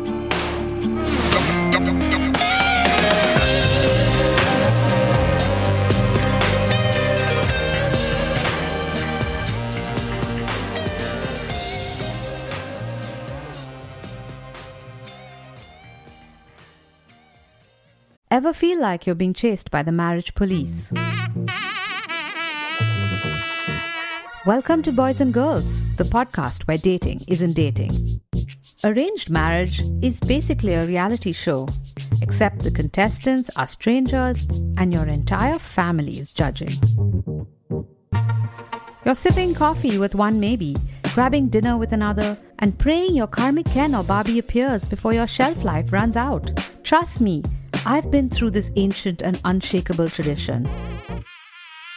I jumped in hoping to find love the right way, and instead I found chaos, cringe, and comedy. And now I'm looking for healing. Boys and Girls dives into every twist and turn of the arranged marriage carousel. The meet awkward, the near misses, the heartbreak, and let's not forget all the jokes. Listen to Boys and Girls on the iHeartRadio app, Apple Podcasts, or wherever you get your podcasts. This is Ryder Strong with a podcast called The Red Weather. In 1995, my neighbor, Anna Trainer, disappeared from a commune. It was nature and trees and praying and drugs. So no, I am not your guru. And back then, I lied to everybody. They have had this case for 30 years. I'm going back to my hometown to uncover the truth. You can now binge all episodes of The Red Weather on the iHeartRadio app, Apple Podcasts, or wherever you get your podcasts. When you feel uncomfortable, what do you put on? Biggie. You put on Biggie when you feel uncomfortable? Because I want to get confident. This is DJ Hester Prynne's Music is Therapy, a new podcast from me, a DJ and licensed therapist that asks one simple question. Who do you want to be? And what's the song that can take you there? Music changes what you feel, and what you feel changes what you do, right? That moment where a song shifts something inside you, that's where transformation starts. This year, I'm talking to experts across every area of life, like personal finance icon Gene Chatsky, New York Times journalist David Gellis, relationship legend Dan Savage, human connection teacher Mark Groves, and the man who shaped my ear more than anyone, Questlove. They'll bring the strategies, I'll pair them with the right records, and we'll teach you how to use the music to make change stick. This isn't just a podcast. It's unconventional therapy for your entire year. Listen to DJ Hester Prynne's Music is Therapy on the iHeartRadio app, Apple Podcasts, or wherever you get your podcasts. You know Roald Dahl, the writer who thought up Willy Wonka, Matilda, and the BFG. But did you know he was also a spy? Was this before he wrote his stories? I must have been. Our new podcast series, The Secret World of Roald Dahl, is a wild journey through the hidden chapters of his extraordinary, controversial life. His job was literally to seduce the wives of powerful Americans. What? And he was really good at it. You probably won't believe it either. Okay, I don't think that's true. I'm telling you, the guy was a spy. Did you know Dahl got cozy with the Roosevelts, played poker with Harry Truman, and had a long affair with a congresswoman? And then he took his talents to Hollywood, where he worked alongside Walt Disney and Alfred Hitchcock before writing a hit James Bond film. How did this secret agent wind up as the most successful children's author ever? And what darkness from his covert past seeped into the stories we read as kids? The true story is stranger than anything he ever wrote. Listen to The Secret World of Roald Dahl on the iHeartRadio app, Apple Podcasts, or wherever you get your podcasts. Welcome to Dirty Rush, the truth about sorority life, the good, the bad, and the sisterhood. With your hosts, me, Gia Giudice, Daisy Kent, and Jennifer Fessler. Rush, the recruitment, the ritual, the reality of Greek life has been a mystery for those outside the sorority circles until now. Is it really a supportive sisterhood that's simply misunderstood? Or is there something more scandalous happening on campuses across the country? In this podcast, we pledge to peel back the layers and spell out the truth one Greek letter at a time. Pledges and actives, rush chairs and ritual keepers. Some call it the best time of their life, while others say it's a nightmare. From a perfect rush to recruitment scandals, what is really going on behind the doors of those sorority houses from Alpha to Omega? We're taking you inside Sorority Row, including the chapter room, as we explore the fellowship and the frenemies. Let's get dirty. Listen to Dirty Rush on the iHeartRadio app, Apple Podcasts, or wherever you get your podcasts. Hello and welcome to Could Happen Here. I'm Andrew Sage. I'm also Andrewism on YouTube. And I'm here once again with Garrison Davis. Happy to be here. Happy to have you. And we're going to continue our journey through Latin American anarchisms and their histories. We've already discussed Peru, Chile, Argentina, Brazil, Paraguay, Cuba, the Mapuche struggle, Ecuador, Colombia, Panama, and Venezuela. And so there are just a few territories left that are considered Latin America. So just before we get to Mexico and Uruguay and possibly even Quebec, I wanted to round up all the anarchist histories in the smaller states. You're not wrong, but it still is funny. Yeah, Quebec, I mean, honestly, you could say the same for like Haiti, Guadeloupe, Martinique. Yeah. I mean, there's even a lot of anarchists in Montreal today has a booming anarchist movement, but it still is a little funny. Right, yeah. I actually wanted to include explorations of Haiti and Guadeloupe and Martinique. Totally. In this episode, since it's, fairly small anarchist movements there, but I mean, I suppose I could just summarize it one time, which is that Martinique had a section of the International at one point in 1895. There was also a branch of the International in 1866 on the island of Guadeloupe, and it's very difficult to establish whether there were any anarchist groups in Haiti ever from my research. There was an appearance of socialism more broadly as part of the struggle against domination taking place in the country, but the dictatorships of Haiti have made those kinds of movements very difficult to spring out and thrive. Yeah, I can see that. But today we're going to be focusing on the anarchist histories and the rest of the smaller states of Central America and the Caribbean. So we'll be covering the sparks of anarchism in Costa Rica, Nicaragua, Honduras, El Salvador, Guatemala, Dominican Republic, and Puerto Rico. And as with previous episodes, this is all possible thanks to Angel Cappelletti's exhaustive work titled Anarchism in Latin America. But let me set the scene, first and foremost, across the lush rainforests and turquoise seas of Central America. Historically, there were several indigenous peoples that have called it home, and that home was violated in the early 16th century as Spanish conquistadors carved bloody paths through the region, replacing the once vibrant pre-colonial societies with the feudal-like arrangements of the encomienda system, which forced indigenous peoples into labor under Spanish landowners. The colonial era saw the rise of vast plantations for cash crops like cocoa, indigo, and later coffee, enriching a small elite while indigenous and Afro-descendant populations endured brutal oppression over the centuries. Fast forward to the early 19th century and the wave of independence sweeping across Latin America reached Central America.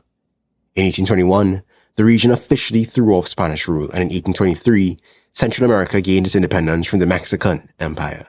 For a fleeting moment, from 1823 to 1839, Central America united as the Federal Republic of Central America, modeled after the U.S. Constitution and encompassing modern-day Guatemala, Honduras, El Salvador, Nicaragua, and Costa Rica. By 1838, the cracks in the Federation were becoming too large to ignore. I mean, for most of its existence, the capital of the country alternated between Guatemala City and San Salvador, so they couldn't even decide on that. Liberals and conservatives were also split on the economy, centralization versus decentralization, and the role of the Catholic Church. And Guatemala was kind of resented by the other states because it had such disproportionate influence. So political infighting and regional rivalries eventually caused the Union to splinter. Each state went its own way. But the collapse of the Federation wasn't the end of the story, as seeds of resistance would sprout across the former territory of the Republic. And among those seeds were the anarchists. So let's start from Costa Rica and head north. In the early 1900s in Costa Rica, you had libertarian newspapers popping up all over the place, as usual. And when you say libertarian, you don't necessarily mean the... I mean anarchists. Yes, yeah. I refuse to let them appropriate that term. Yes. So you had names like El Aurora Social, El Trabajo, and La Lucha, which were echoing the struggles of local workers and the cross-continental knowledge of international discourses. But even before these publications, would you believe there was enough anarchist danger to stir up the establishment? A very little anarchist danger is enough anarchist danger to stir up the establishment. No, but to tell you how unsettled the establishment was. So, we're recording this a couple weeks before Christmas, right? Yes, this is going to come out, I think, right after New Year's.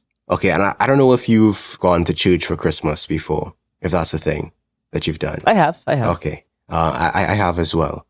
And imagine 1892. You go, it's Christmas time, you go into church, you sit down to get your little... you're supposed to keep the sermon short and sweet, let people get home to do what they have to do, right? But in 1892, Bishop Thiel decided to use his Christmas sermon to warn against anarchists. That's pretty funny. Like, imagine you just trying to go home and eat your Christmas lunch, and you have to listen to this guy preach against, like, these radical anarchists who are coming to, like, mess up the country. They're giving out food. They're healing the sick. I mean, to be fair, the anarchists at the time were generally a threat to the clerical establishment. Sure, of course. As was our Lord and Savior, Jesus Christ. Yeah, Jesus H. Christ. Jesus and his affinity group of 12 traveling around the countryside, stirring up all kinds of trouble. Indeed. Seeding revolt against the Roman Empire. We gotta stop them. Yeah, I mean, gosh, that's a whole kind of worms I could get into right there. It sure is. Yeah, I mean, seriously, Christianity went from being a response to the Roman Empire to being the Roman Empire. And that is like one of the biggest downgrades of the millennia. Yeah, no, it's a super successful recuperation.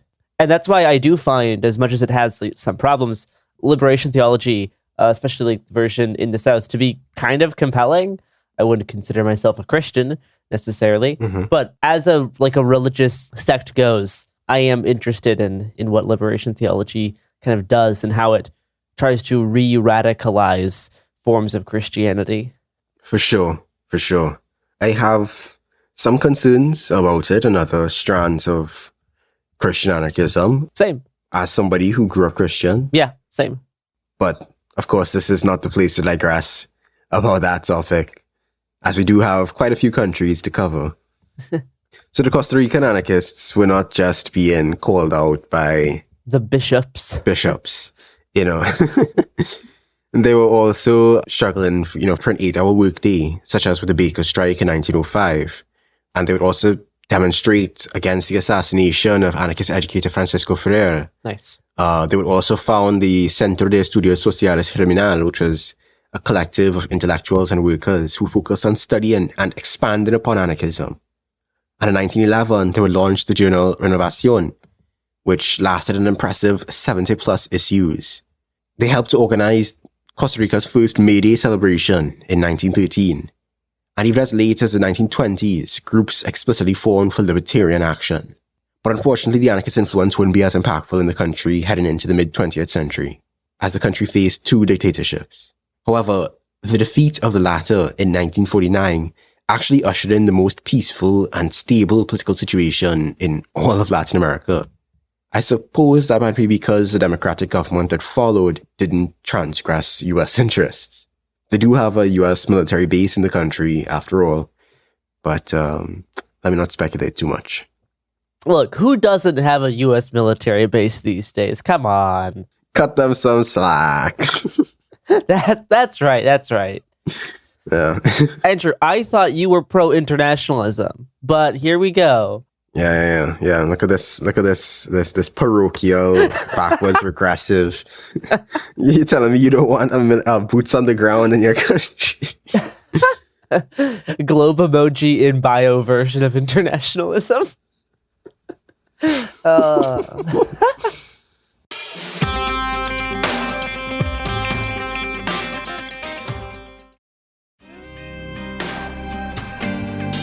So moving on north to Nicaragua, the spark of labor organization began to flicker in the early 1900s, but there's little evidence of any anarchist-specific influence.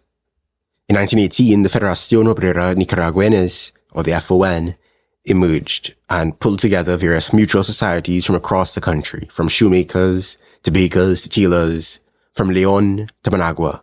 But this federation wasn't anarchist in character. Both conservative and liberal elites actually tried to use these workers' groups for their own ends. Within the FON, the Grupo Socialista ended up emerging as a rebel force to challenge these elites and their influence in the workers' movement. But even that rebel group was reformist in nature. Now, it is possible that libertarians from Spain and Mexico played roles in the stevedore strikes of 1919 in Corinto, which was Nicaragua's major port city, but I can't say for sure from my research. We do know that at least one influential person was perhaps inspired by anarchism, and that was Augusto Sandino, the leader of the Sandinista rebellion against the US occupation of Nicaragua. Sandino worked alongside anarchists during his time in exile in Mexico during its revolution, and the red and black of the Sandinistas actually came from that anarchist influence. By the 1930s, after the US withdrawal, the labor movement had to navigate a Somoza family dictatorship, which was marked by severe repression of anything that even smelled red. Yet even in the face of state violence, unions and workers' groups continued to organize, laying the groundwork for future resistance, including the eventual Sandinista revolution that overthrew the Somozas in the late 70s. Some social progress was then possible in the country, but it was still marred by corruption and authoritarianism, made worse by the re-election of Daniel Ortega in 2006. He still holds the presidency in Nicaragua to this day, managing to stave off the swell of protests against him between 2018 and 2020, of which anarchists, however small a number, did indeed take part. If we turn to Honduras now, there's not too much to say about anarchists again, but Honduras did have a vibrant labor movement. In 1890, La Democracia, one of the country's first mutual aid societies, emerged, with a cooperative spirit that laid the foundation for what was to come. By the early 20th century, the workers' movement in Honduras had begun to heat up even more, particularly among miners and banana plantation laborers, two groups that were central to the country's economy. In March 1909, miners struck against brutal conditions and poverty wages. The response? Garrison, maybe you can guess? Bad things? Violent, brutal repression. Ding, ding, ding, ding, ding. Yeah, that is, what I was assuming, but I didn't want to, make a fool out of myself. 1916, banana plantation. Workers at the QML Fruit Company. What was their response? Oh, violence, murder, I assume. Ding, ding, ding, ding, ding. 400 okay. strikers were arrested and imprisoned in the infamous Castillo de Amoa. I didn't see any evidence of mass deaths in this particular case. Which is honestly progressive considering the time. I don't know. Mass incarceration, not really that much better. I mean, they literally got imprisoned in this castle, dungeon, jail. Not somewhere I would want to be. Rats nibbling at your toes and stuff like that, No. So, following these early 20th century strikes, workers gradually began to build some more momentum in their fight for rights, particularly during the 1954 general strike against the US banana companies.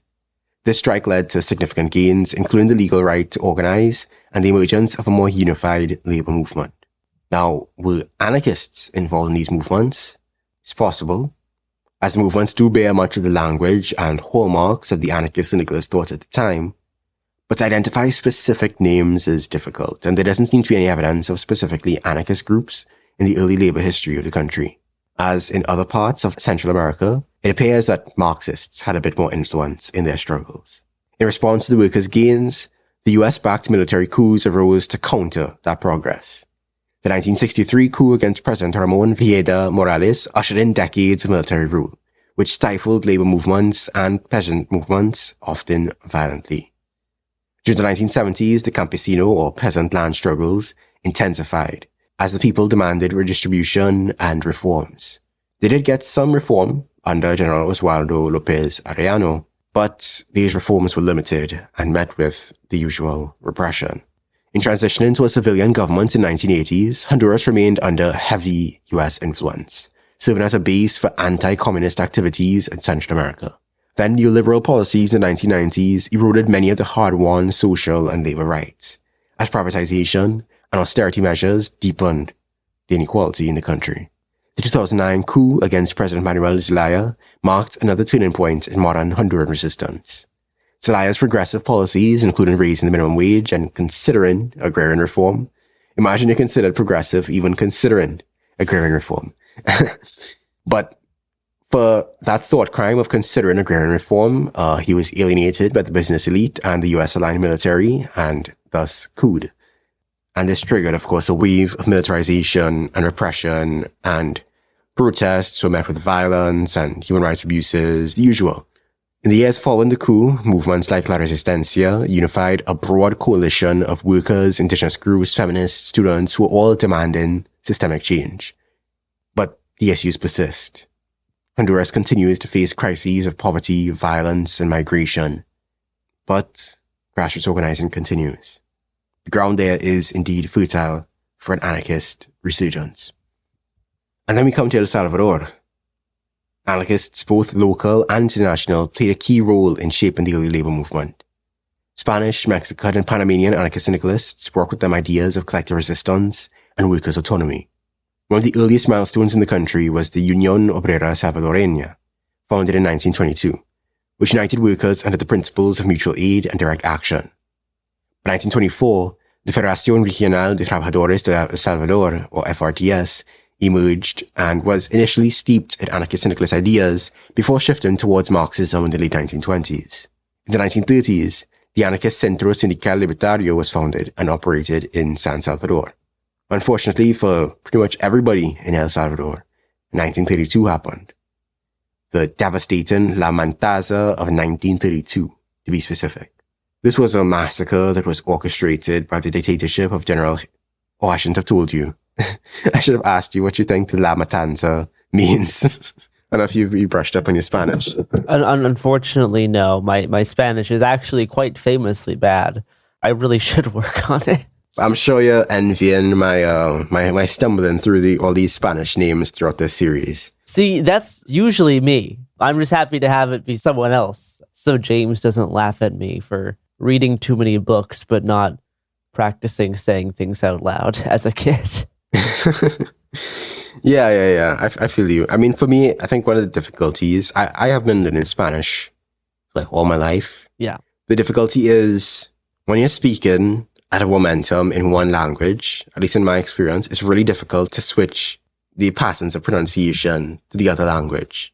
You know, the way that Spanish reads vowels is different from how English reads vowels. So it's hard to quickly switch in and switch out.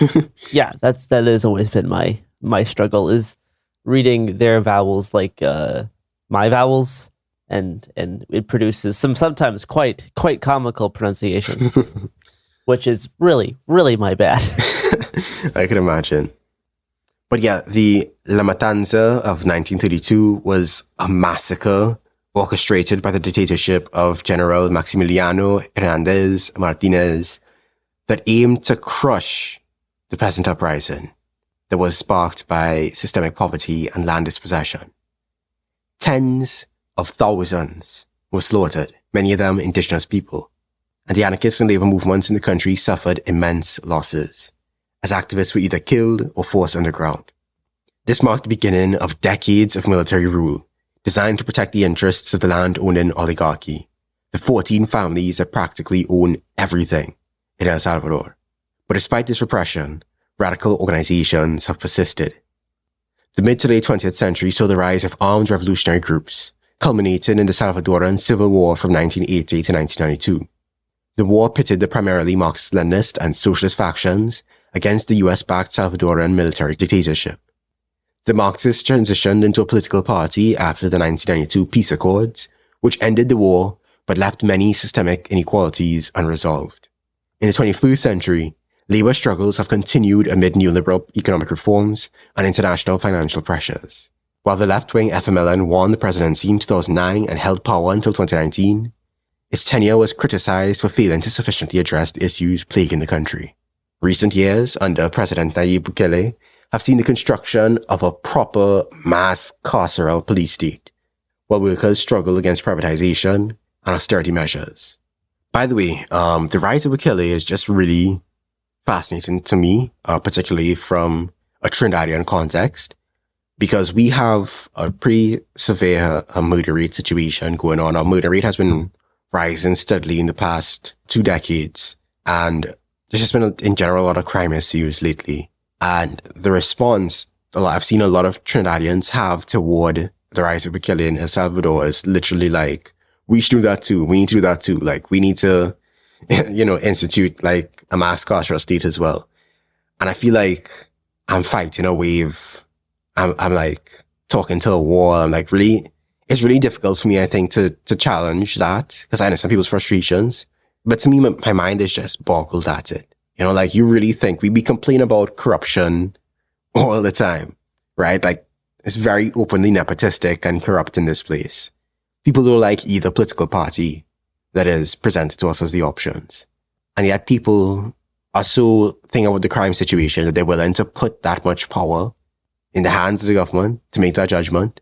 And the thing is, we know that there are innocent people in Bukele's prisons. We know that journalists have been locked up for criticizing the government. We know that all those people are locked up without charges, without rights, without anything. And what's crazy to me is that, like, people are, like, cheering it on until it's them. Until you happen to be unlucky enough to have a tattoo. I mean, yeah, as long as it's someone else, then it's not them. Yeah, exactly. It's like, oh, it's fine as long as it's somebody else. But, like, let's say you have a tattoo, or, I mean, the thing is, the police, I'm sure it's the case in El Salvador as well, because the police are themselves a gang pretty much anywhere in the world. But the police in Trinidad are literally connected in some cases with gangs. In fact, there's some gang members who end up, like, joining the police force later on in their lives.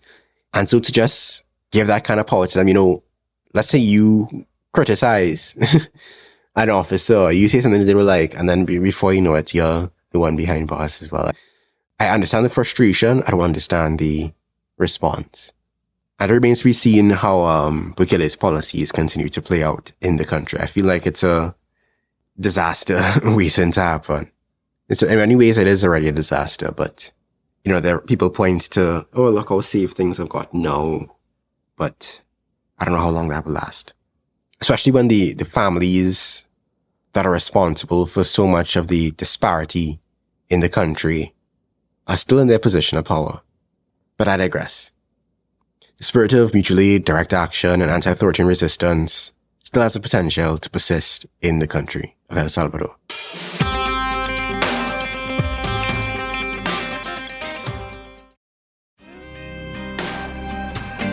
At last, we've reached Guatemala. In 1926, the publication Orientación Sindical started circulating in Guatemala, calling for the kind of direct grassroots union action that went around or even opposed political parties as obstacles to liberation.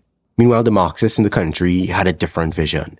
They pushed for the formation of the Federación Regional Obrera de Guatemala, and with that, the launch of Vanguardia Proletaria, a communist-led paper that aimed to rally the working class behind Marxist ideas. At the same time, Spanish and Peruvian workers, alongside Guatemalan students and workers, came together to form the Comité Pro Acción Sindical, which was the space where anarchist syndicalism truly found its voice in Guatemala. But as you can probably guess, the powers that be weren't going to let this kind of radical action stand.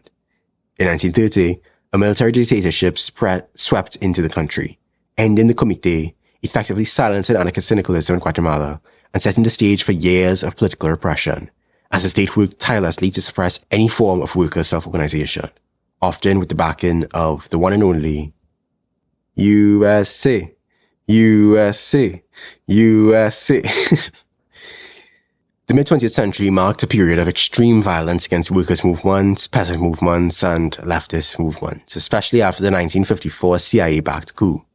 Despite these setbacks, workers and political movements really never stopped fighting. In the 1960s and 70s, guerrilla movements gained momentum, inspired by Marxist and anti-imperialist ideologies, and although these movements were frequently crushed with state violence in the form of massacres and disappearances, they persisted until the end of the Civil War in 1996. Still, social inequality and economic exploitation persisted. Labor movements, especially in the sweatshop industry, have continued to fight for workers' rights. Guatemala today is still fighting to breathe free.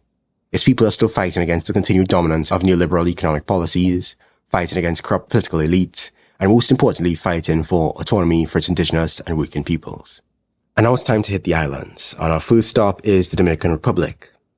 Through the efforts of Spanish immigrant workers, the ideas of mutual aid and syndicalism found very fertile ground, particularly in the mid-1880s, where we see the emergence of the first mutualist associations, such as La Alianza Chipaeña in 1884 and Sociedad Artesanal Hijos del Pueblo in 1890. The railroad workers' strike in 1896 struck in protest against their conditions while working on the Puerto Plata-Santiago line, among the first direct actions in the Dominican Republic outside of its historical maroonages and slave revolts. In 1897, the first labor union was formed, the Unión de Panaderos de Santo Domingo. Not long after, strikes erupted across the country. Bakers, cobblers, bricklayers all marched in protest, often in the heart of Colón Park, fighting for better working conditions and respect from their employers. Fast forward a bit, and in 1920, we saw the first Primer Congreso de Trabajadores Dominicanos convene in Santo Domingo, where the Confederación Dominicana del Trabajo was born. Their demands were basic but crucial, things like the 8-hour workday, the right to strike, a salary schedule, and profit sharing. But it wasn't just about improving their daily lives. They also sought to fight foreign intervention. Specifically, they called for the end to the North American occupation, which had had a heavy presence in the region for decades.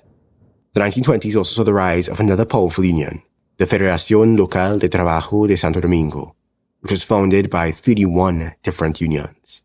But despite the strength of these movements, the Dominican Republic remained under the heavy influence of foreign powers and corrupt local elites. In 1946, the Dominican Republic saw a major strike in the sugar plantations of La Romana and San Pedro de Macorís.